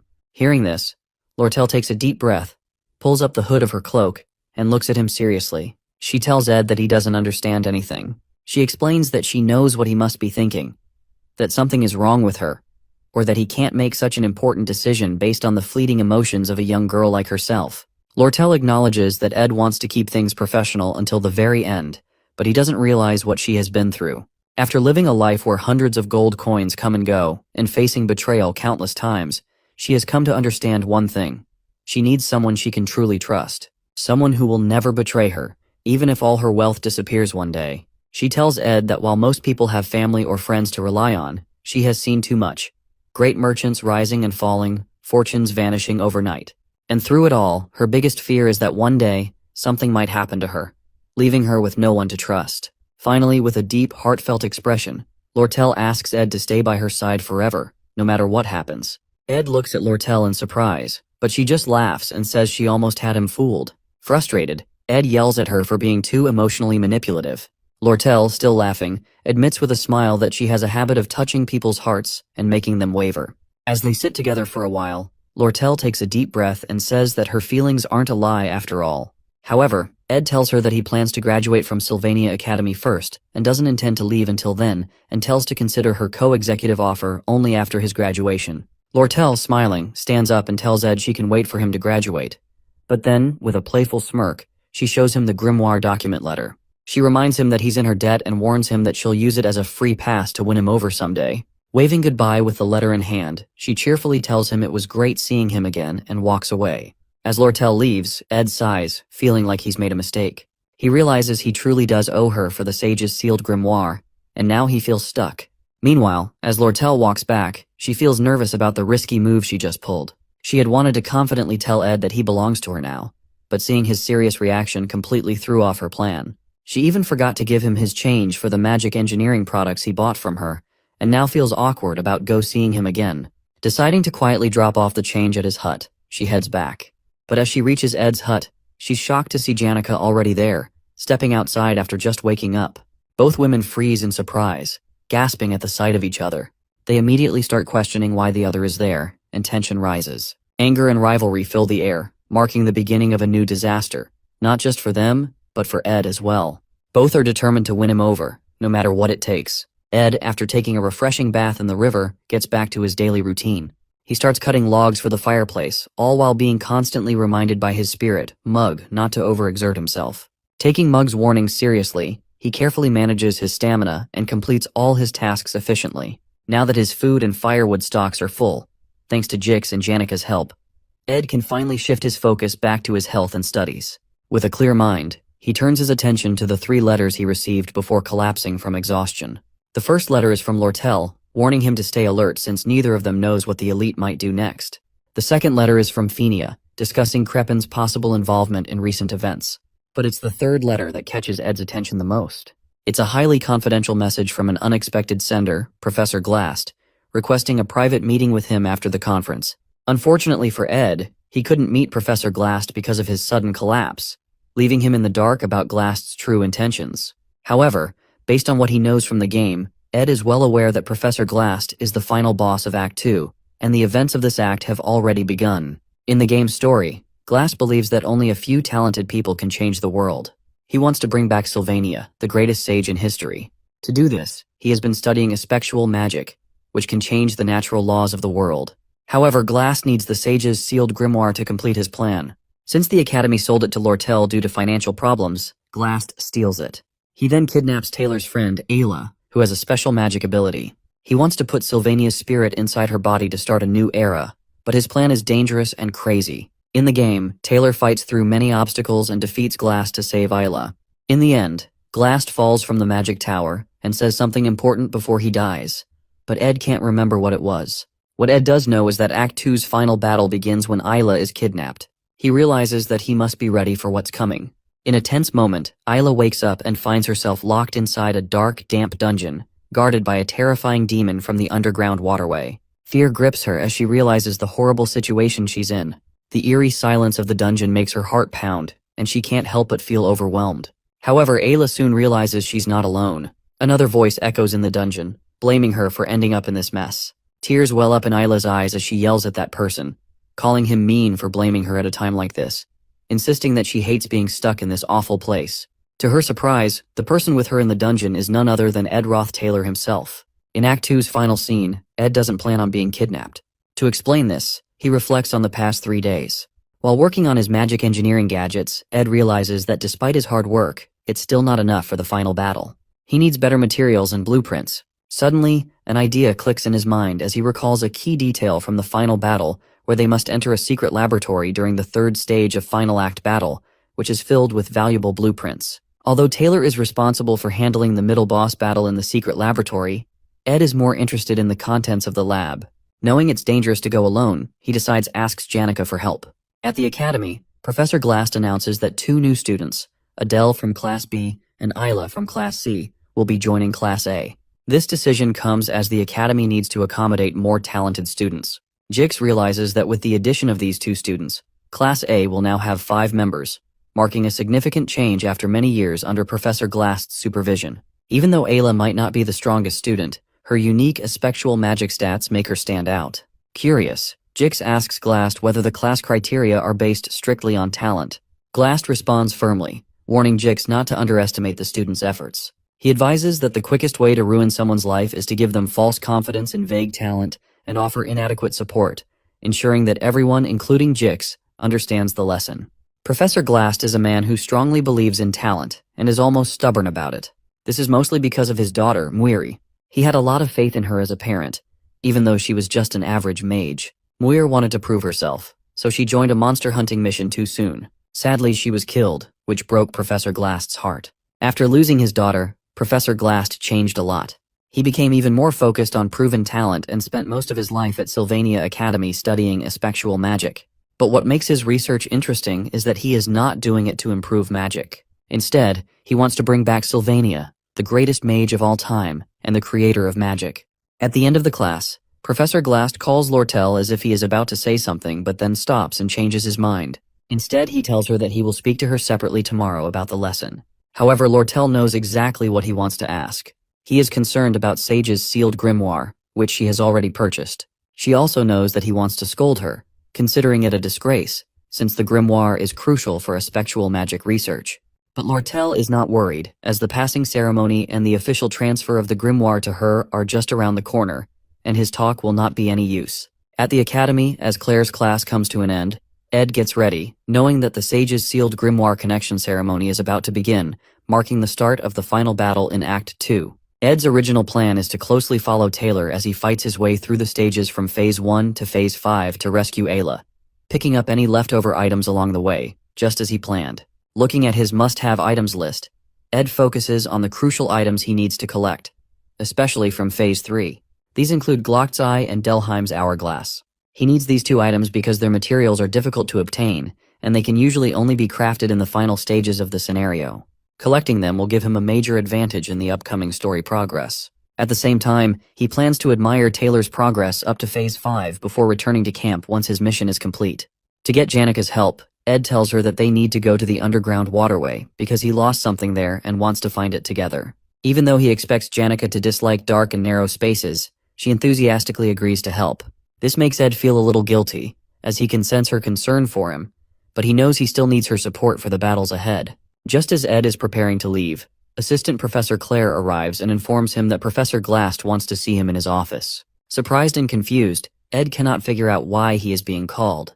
However, he assumes it might be because Professor Glast had previously summoned him, but he was unable to respond at the time due to passing out. Thinking Glast might want to discuss something important, Ed decides to go to his office. Upon arriving, Ed is even more surprised to see Ayla already there. She immediately takes a defensive stance, still wary of Ed's intentions ever since the Ophelis Hall incident, where he shot an arrow at her. Ed, on the other hand, is confused to see Ayla standing safely in the office, instead of being kidnapped as expected for tomorrow's event. Puzzled about why he was called, Ed quickly senses something is off and begins scanning the professor's desk and surroundings for any clues that might indicate a change in the future storyline. Eventually, he discovers a report on Glast's desk, written by Claire, detailing her observations and investigations of Ed about the Ophelis Hall incident. At that moment, Ed realizes that Professor Glast knows about his abilities and actions and may have figured out what he did. As he is still processing the situation, the office door suddenly opens, and Professor Glast walks in. Instinctively, Ed draws his dagger. Ayla, startled by Ed's sudden reaction, screams and rushes toward the professor for help. However, Ed is not the villain, Professor Glast is. He has now revealed himself as the final boss of Act 2. Without hesitation, Glast uses his aspectual magic to trap Ayla in a time prison. Reacting quickly, Ed throws his dagger at Glast while calling out to Mug to trigger an explosion. However, the experienced professor effortlessly blocks the attack and even praises Ed's quick response and ability to search through his research materials in such a short time. Despite being impressed, Glast tells Ed that it will take more than that to understand his true motives. Taking cover, Ed asks why the professor is restraining him, and even promises to stay quiet and not interfere if Glast only needs Ayla for his plans. However, Glast refuses to leave any potential threats unchecked. After witnessing Ed's combat skills and resourcefulness, he decides to eliminate him as a potential obstacle. Realizing that even if he manages to escape now, Professor Glast will continue to pursue him, disrupting the original storyline. Ed contemplates his options. If he allows himself to be captured, there is a high chance he will be taken to the secret laboratory, the very place he wants to go. After weighing his choices, Ed ultimately surrenders and allows Glast to kidnap him. Observing Ed, Glast remarks that Ed is a product of effort, not talent. Despite his impressive combat abilities and survival skills, Glast considers his approach weak. Seeing Ed, he is reminded of his daughter and her struggles in the past. As Ed is trapped in the time prison, Mug stealthily sneaks out of his pocket and escapes from the professor's office. The small creature rushes towards Ed's hut, where Janica is preparing lunch, unaware of the events unfolding. An old man writes his life story, chronicling his travels across the southern continents where he uncovers many magical truths. He dedicates much of his writing to his late master Sylvania, one of the greatest mages who tragically passed away at a young age. In his heart, she remains eternally beautiful, and throughout his life, he longs to break the natural laws of the world just to see her face once more. However, he understands that what is lost cannot be regained.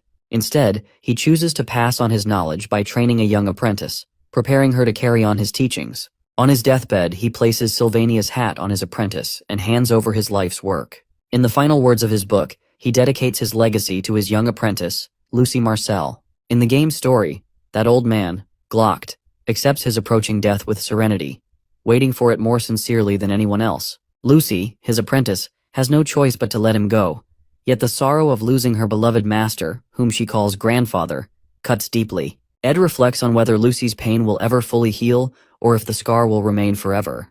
The only small comfort Lucy finds is in the pouch of beef jerky she keeps from Ed's hut. As Lucy shakes her beef jerky pouch and finds it empty, she climbs down from the hut's roof to refill it.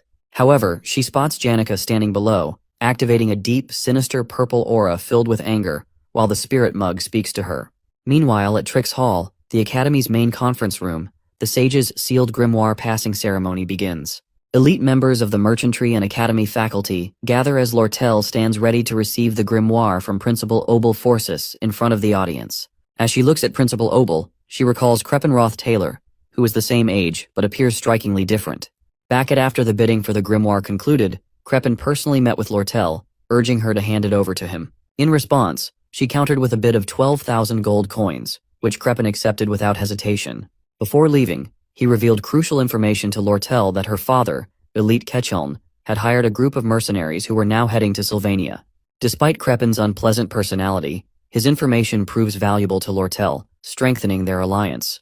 Holding the grimoire in her hands, Lortel contemplates her options to whether to sell it to Crepin for a significant profit or use it as an opportunity to get closer to Ed. A subtle smile crosses her face as she gently touches the grimoire, weighing her choices. Suddenly, Professor Glast uses a spectral magic to create a powerful barrier, preventing anyone from approaching the grimoire. At the same time, he summons two enormous spirits, forcing Principal Obel and Lortel to retreat under their overwhelming pressure. Without hesitation, Glast seizes the grimoire and swiftly leaves the hall. With no obstacles left in the way, the story moves forward without any changes, signaling the official beginning of the final scene of Act 2. In Professor Glast's secret laboratory, Ed finds himself trapped in a prison cell alongside Isla. Frustrated and angry, Ayla yells at Ed for being mean and expresses her hatred towards him. Suddenly, Coombe, Glast's friend and fellow researcher in spectral studies, appears. He warns them to consider themselves lucky for not being used in experiments and advises them to stay quiet, fearing that the monstrous guard outside may awaken and put them in danger. However, Ed remains calm and responds confidently. Impressed by Ed's composure, Coombe tells them to sit silently and avoid any foolish actions, as he will be watching them closely. Ed leans back and waits patiently, expecting Taylor to barge in and rescue them. His plan is to seize the opportunity, gather all the magic engineering recipes and equipment, and quietly return to his hut. In the meantime, he tries to strike up a conversation with Ayla to pass the time. However, she snaps at him every time he speaks, still angry over the arrow he shot at her earlier. Ed attempts to calm her, insisting he holds no grudges and could have hurt her if he truly wanted to. Stunned by his reasoning, Ayla continues to yell, calling him a liar. Finally, Ed firmly tells her to stop and wait patiently for Taylor. As tension lingers, Ed eventually apologizes, explaining that his actions were driven by his own circumstances. Hearing an apology from Ed for the first time, Ayla is left speechless. Just then, Ed's spirit, Mug, appears, crying and asking if Ed is safe and unharmed. Seeing Mug, Ed feels relieved and grabs him tightly, finally having someone to talk to in the cell. Isla, surprised to see Ed with a spirit companion, suggests that Mug should go and warn others for help. Mug excitedly informs them that he has already asked Janica for help, and Lucy is also preparing to come. Hearing Lucy's name, Ed's mood shifts instantly. He becomes furious, realizing the disaster that will unfold if she arrives. In frustration, he spanks Mug, sending him flying across the cell. Coombe notices the commotion and approaches Ed, but Ed warns him to release them or risk facing serious trouble. Amused by Ed's confidence, Coombe ignores him and returns to his work. Meanwhile, Mug stealthily returns with the dungeon keys, having swiped them while Coombe was distracted. Ed quickly unlocks the cell and gets a chance to escape.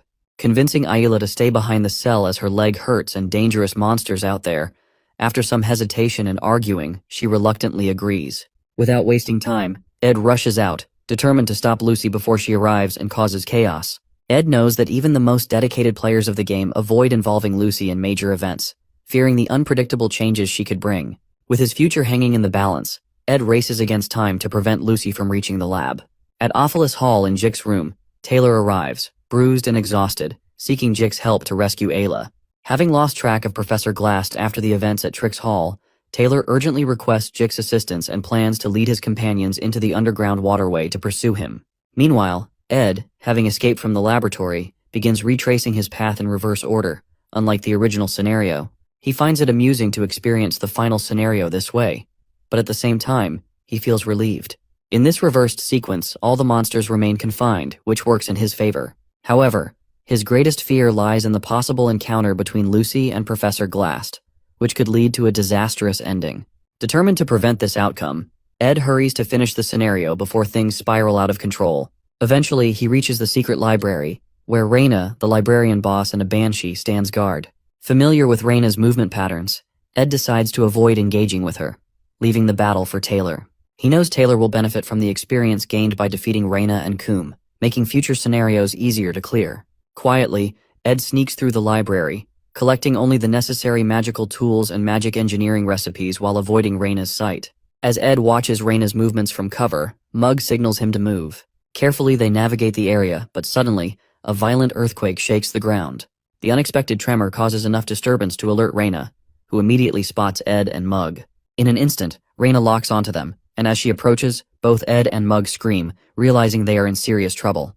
30 minutes before the earthquake, Principal Obel finally puts down the giants summoned by Professor Glast in Trix Hall, saving everyone.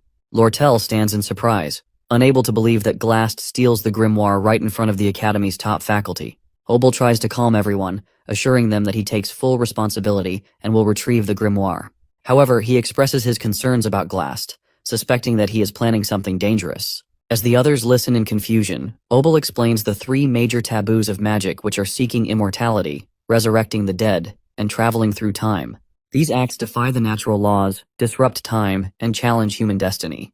Lortel, remembering Glast's obsession with his late daughter and the legendary mage Sylvania, realizes that he might be using the grimoire to attempt one of these forbidden spells, which most likely to bring back the dead. Obel then asks Lortel what she thinks Glast will do if he has truly mastered a spectral magic for resurrection. Before she can answer, a faculty member rushes in, reporting that Taylor is spotted chasing Glast into the underground waterway.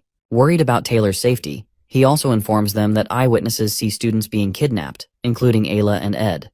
Hearing about Ed being kidnapped, Lortel stands in shock upon hearing the news. Believing that Principal Obel, the greatest mage of the time, will keep his promise to retrieve the grimoire, Lortel feels confident that he can easily rescue Ed and the other students as well. She decides that the most sensible thing to do is to wait in the hall. However, as she glances outside, she notices something massive moving in the distance. Curious, she grabs a pair of binoculars and sneaks to the window. Looking through them, she spots the entrance to the underground waterway and is shocked to see a huge spirit dragon, ridden by none other than Janica herself. Realizing that Janica is heading into the waterway, Lortel quickly makes up her mind. She orders her personnel to prepare for action, deciding that they will personally go to retrieve the grimoire and join the battle against Glast's madness. In the underground waterway, Janica spots Dorothy, a third-year student and one of Professor Glast's helpers. She grabs Dorothy for interrogation, but the sight of Janica's massive fiery dragon, Tarkin, leaves Dorothy trembling in fear. As Tarkin growls and Janica's dark aura intensifies, Dorothy faints on the spot. Confused about where to go next, Janica recalls the directions Dorothy mentioned before passing out. She sighs, feeling a bit guilty, and gently covers Dorothy's face to hide her sorry state. As Janica does so, Lortel arrives with her team, greeting Janica with a playful tone. Observing Janica's powerful spirits, Lortel realizes that Janica will do anything to ensure Ed's safety, even if it means destroying the entire waterway. However, jealousy creeps in as Lortel imagines a scenario where Janica wins, and Ed falls in love with her. Determined not to let that happen, Lortel approaches Janica with a cunning smile, and casually tells her that Ed has already been rescued and returned to his hut, suggesting she should check on him. However, Janica, always sharp when it comes to Ed, doesn't fall for it. She questions Lortel logically, asking how Ed could have escaped when she was the first to arrive and didn't see anyone taking him. As the two engage in playful argument, Janica casually mentions that she also asked Lucy for help, but Lucy simply yawned and walked away, leaving the two of them to handle the situation. Realizing they are left with no choice, both Janica and Lortel decide to split up and search for Ed in different directions. Both of them rushes to find and save him, hoping to win him over. Meanwhile, inside the secret library where Ed and Mug are trapped by Raina, an unexpected event occurs. The roof suddenly collapses right on top of Raina, trapping her under the rubble. To Ed's horror, Lucy casually falls down from above, yawning and explaining that she got bored and decided to come help. Seeing Lucy now in the scenario, Ed looks at her in shock, realizing that things are going to get much worse now. While the event unfolds, Principal Obel and his friend watch the sunset, discussing whether they should step in to retrieve the grimoire or stay out of it. Obel considers letting the students handle the situation, believing it's a valuable opportunity for them to grow, as they are the future mages and warriors of Sylvania Academy. However, his friend questions if the students really need to push themselves so hard. He acknowledges that this is the greatest golden era in the Academy's history, but wonders if they should interfere to ease the burden. He mentions talented students like Taylor and Jix, rare finds among their peers. Over time, many students have risen to the challenges faced by the Academy, showing great potential and shining like stars. He and Obel have high expectations for them. Hearing this, Obel's excitement rises. He feels something big is coming. Upcoming challenges that will be even more intense and difficult, pushing the students beyond their limits. During the event, Lucy crashes straight onto the secret library underground, landing right on top of Raina and trapping her under the rubble. Sitting on the pile and yawning, Lucy's casual attitude leaves Ed completely stunned. As Ed regrets her unexpected arrival, Lucy innocently asks if he has any beef jerky left for her. Still upset by the situation, Ed tells her he doesn't have any, making Lucy sad as she starts looking for a place to take a nap. But before she can, Ed quickly grabs her shoulder, coming up with a new plan. Ed knows that Lucy's arrival has messed things up, but he also realizes that by now, Janica and Lortel should have entered the hall to help him rescue. To allow Taylor to defeat the remaining enemies and gain experience, he needs to stop Janica and Lortel from interfering. Most importantly, he must keep Lucy from rushing into the final stage and defeating Glast, which would lead to the bad ending. Thinking fast, Ed convinces Lucy to stay with him and not wander off. He recalls something Janica once said, "Sticking quietly with someone ensures safety." Using the same logic, he tells Lucy to stay close, promising her beef jerky once they escape. Now with Lucy on his side, Ed plans to gather all the magical equipment from the library, find Janica and Lortel, and get out of there, leaving the scenario for Taylor to handle. As they start their escape, Lucy unleashes her ignition spell, burning all the attacking bats in their path. Ed watches in awe, realizing just how powerful she truly is. He tries to stop her from taking down too many enemies, wanting to leave enough for Taylor to fight and grow stronger. As Janica and Lortel search for Ed, they take different approaches. Unlike Janica, who relies on her spirit connection ability, Lortel is skilled at quickly finding the right paths. As she navigates through the underground waterway, she feels a growing sense of genuine concern for Ed, something beyond her usual motives of wealth and power. For the first time, she realizes she truly wants to help someone without expecting anything in return. Eventually, she reaches a concealed wall with a spell cast on it. Just as she pauses to listen, a loud blast shatters the wall, and out comes Ed, carrying Lucy on his back while holding advanced magic equipment. The sight of him immediately brings relief to Lortel, who is worried about his safety.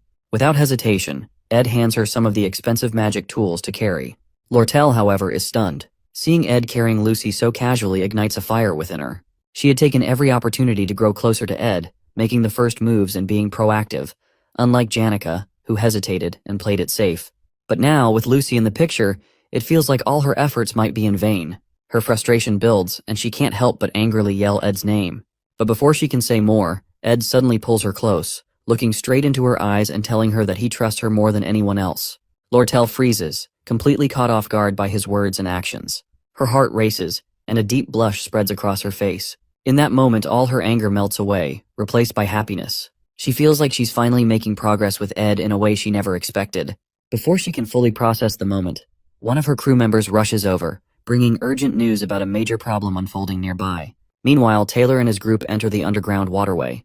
Clebius, always scared and complaining, starts mumbling nonsense about wanting to leave. Annoyed, Elvira kicks his foot to shut him up. Clebius yells in pain and angrily asks why they even have to save Ed Roth along with Ayla.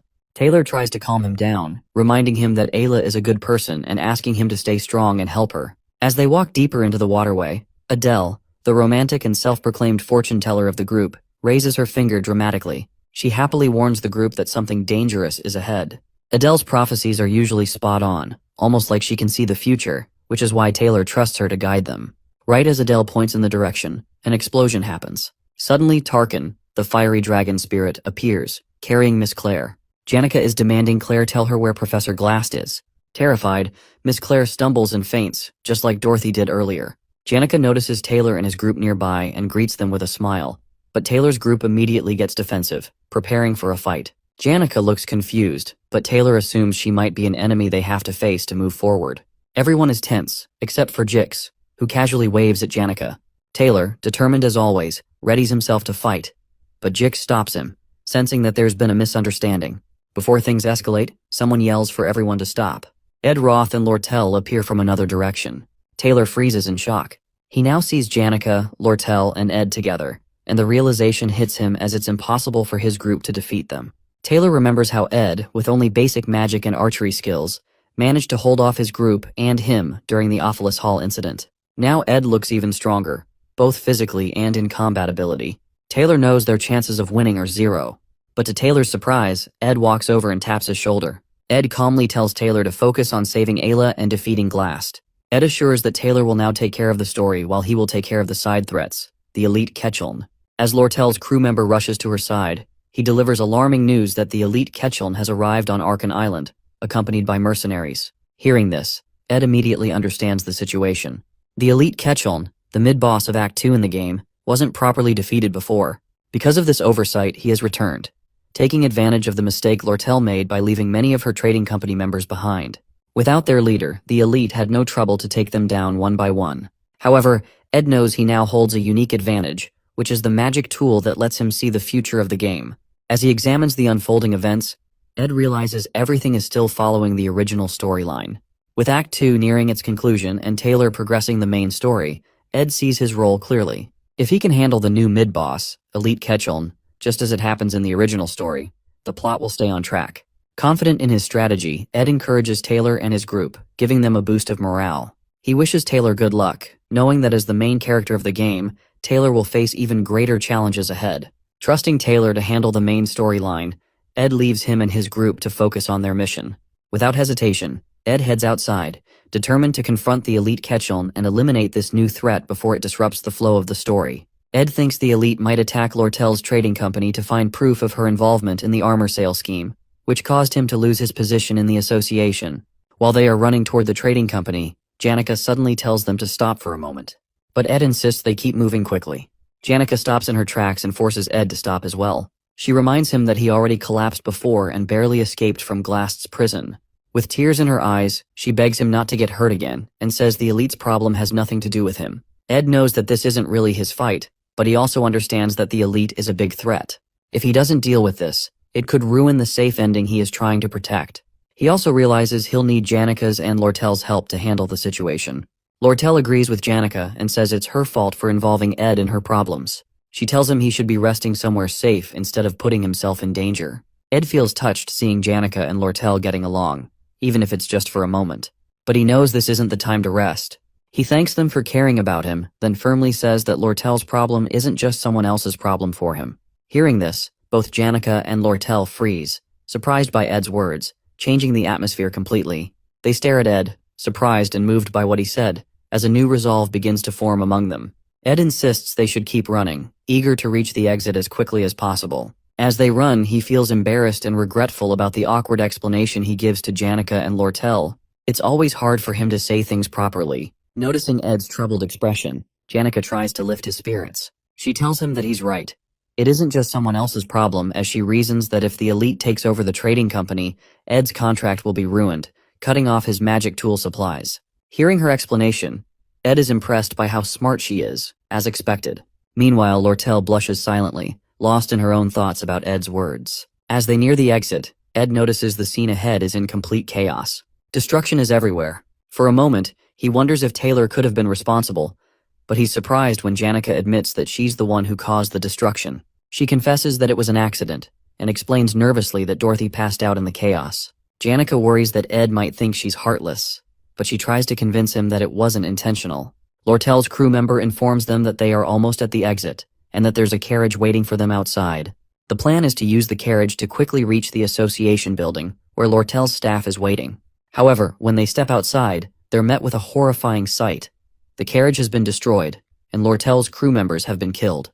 Standing amidst the wreckage is none other than the elite himself, waiting for them. Lortel tries to play it cool, mocking the elite for showing up sooner than she expected. The elite chuckles darkly and replies that he once taught her how to handle company records, ensuring that no evidence would remain if anyone searched her files.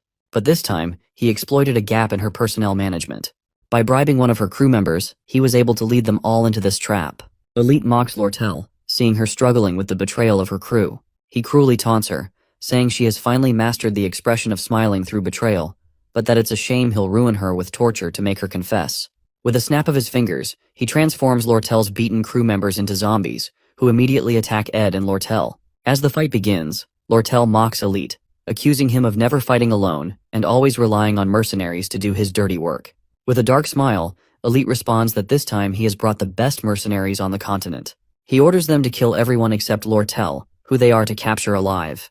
The mercenaries unleash a volley of arrows at the group, but Janica quickly activates a wind spell, blocking the arrows just before they strike. Observing the mercenaries' precise and calculated moves, Janica warns everyone to stay alert. Elite, knowing how difficult spirit successors like Janica can be to deal with, reveals his trump card, the legendary item Belarus's Prejudice, which suppresses the surrounding mana. Ed recognizes the item as a powerful, high-ranking tool, but he also knows it has a major drawback.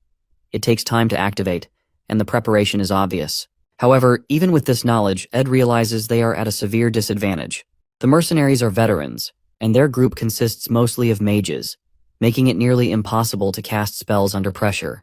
Lortel informs Ed that Elite is well prepared and already knows all of their strengths and weaknesses. If Belarus's Prejudice is activated, their fight will end in defeat.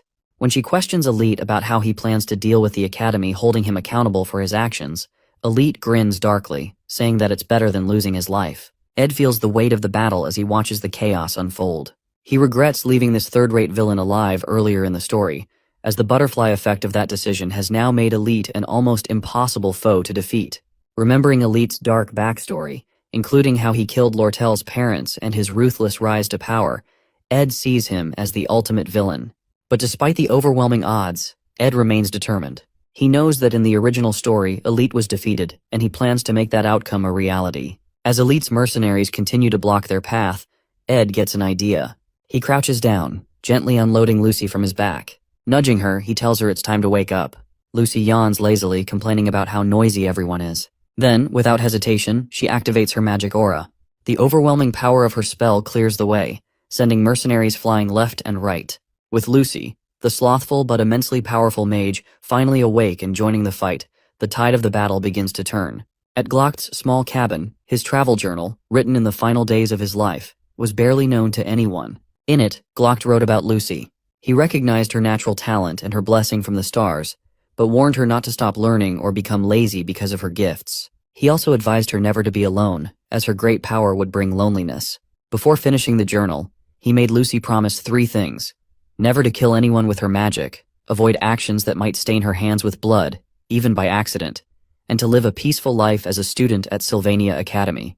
In the present, when Lucy activates her magic, the veteran mercenaries, who had faced danger and death countless times, become terrified.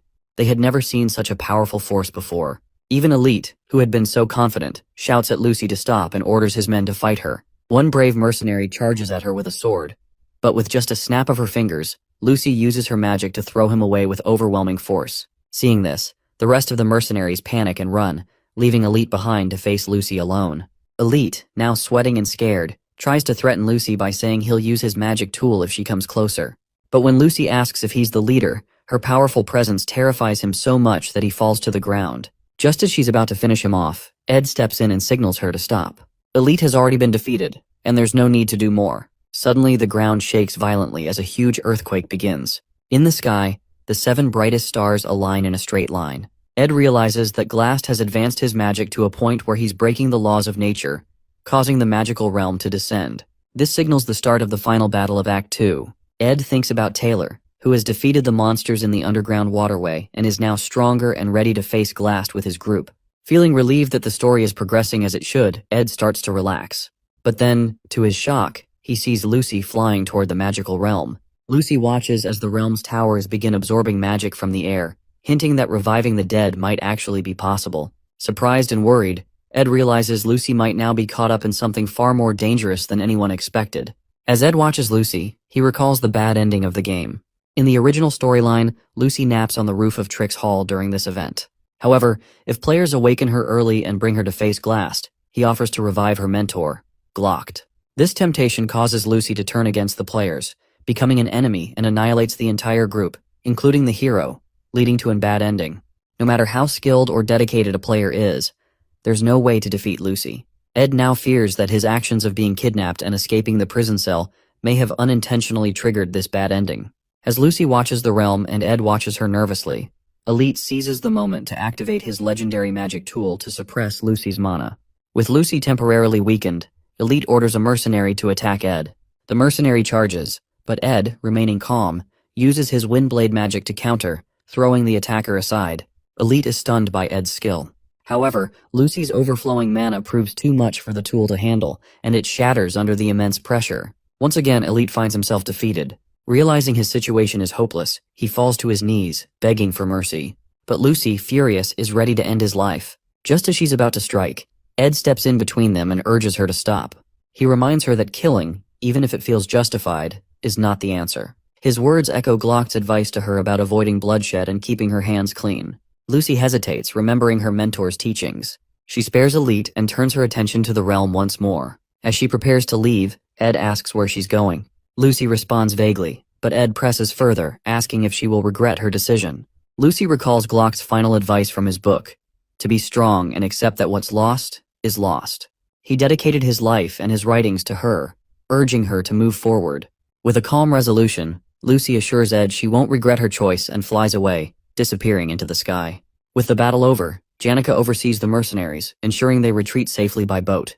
Meanwhile, Lortel captures Elite and takes responsibility for handing him over to the authorities for his crimes. With the situation under control, Ed climbs to the top of Trix Hall.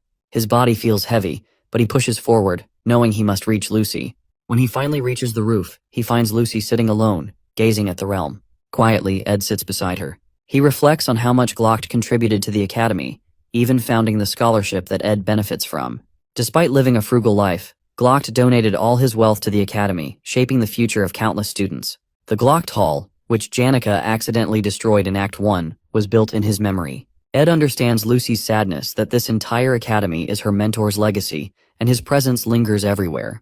For Lucy, the Academy is a constant reminder of Glock's life and sacrifices, a legacy. After sitting with Lucy for a moment, she suddenly asks Ed if he has any beef jerkies left. Ed shakes his head, chuckling softly as he tells her he doesn't have any. Curious, he then asks what she's doing all the way up on the roof. Lucy remains quiet for a moment before replying, her voice thoughtful and distant. She says she's just thinking about the old days while watching the realm. As the stars twinkle in the sky, Lucy begins to share her story. She recalls how, back in the day, she used to cry a lot because of all the sad things that happened to her. But at some point, the sadness started to fade. She explains that it wasn't because the pain went away. It was because so much time had passed.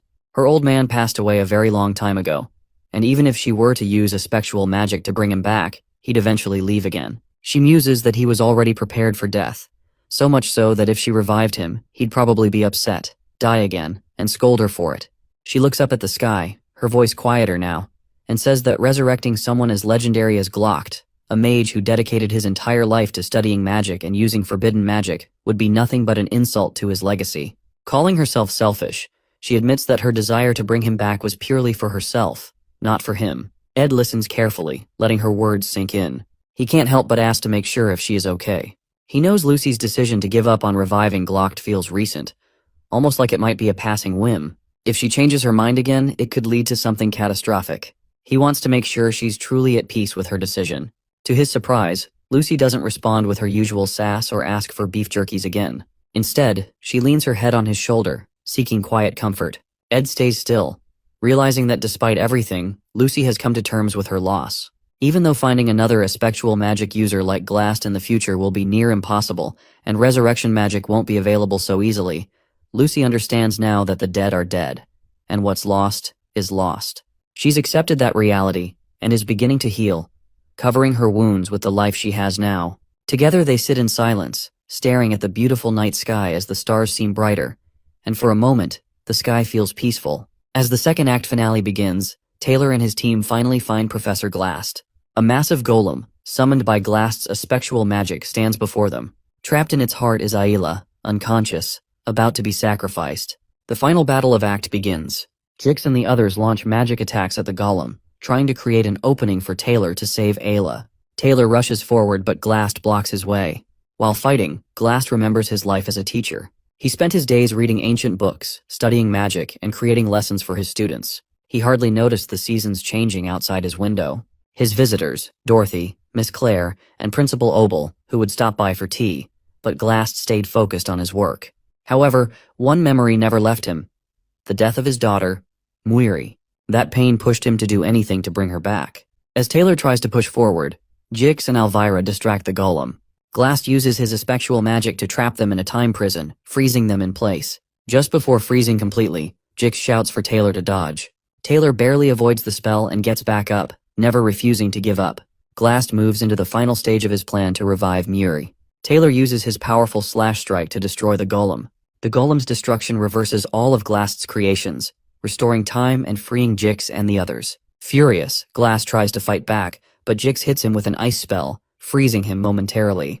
Taylor sees his chance and delivers the final blow, saving Ayla and destroying the golem completely. Seeing his plan fail, Glast falls from the building in despair, missing his daughter Muir. He teleports to a quiet forest, ready to face his death alone. In the forest, Glast leans against a tree, weak and bleeding. He knows his end is near. As he closes his eyes, he notices someone standing before him. Opening his eyes slightly, he sees Ed. He has come to ask Glast something to confirm. After the events settle, Lortel arrives outside the island after securing her adoptive father, Elite. With all threats now resolved, she heads to meet Ed near the underground waterway. Ed arrives, with Lucy holding onto his coat sleeve. As Lortel sees Lucy clinging to Ed, she becomes slightly wary.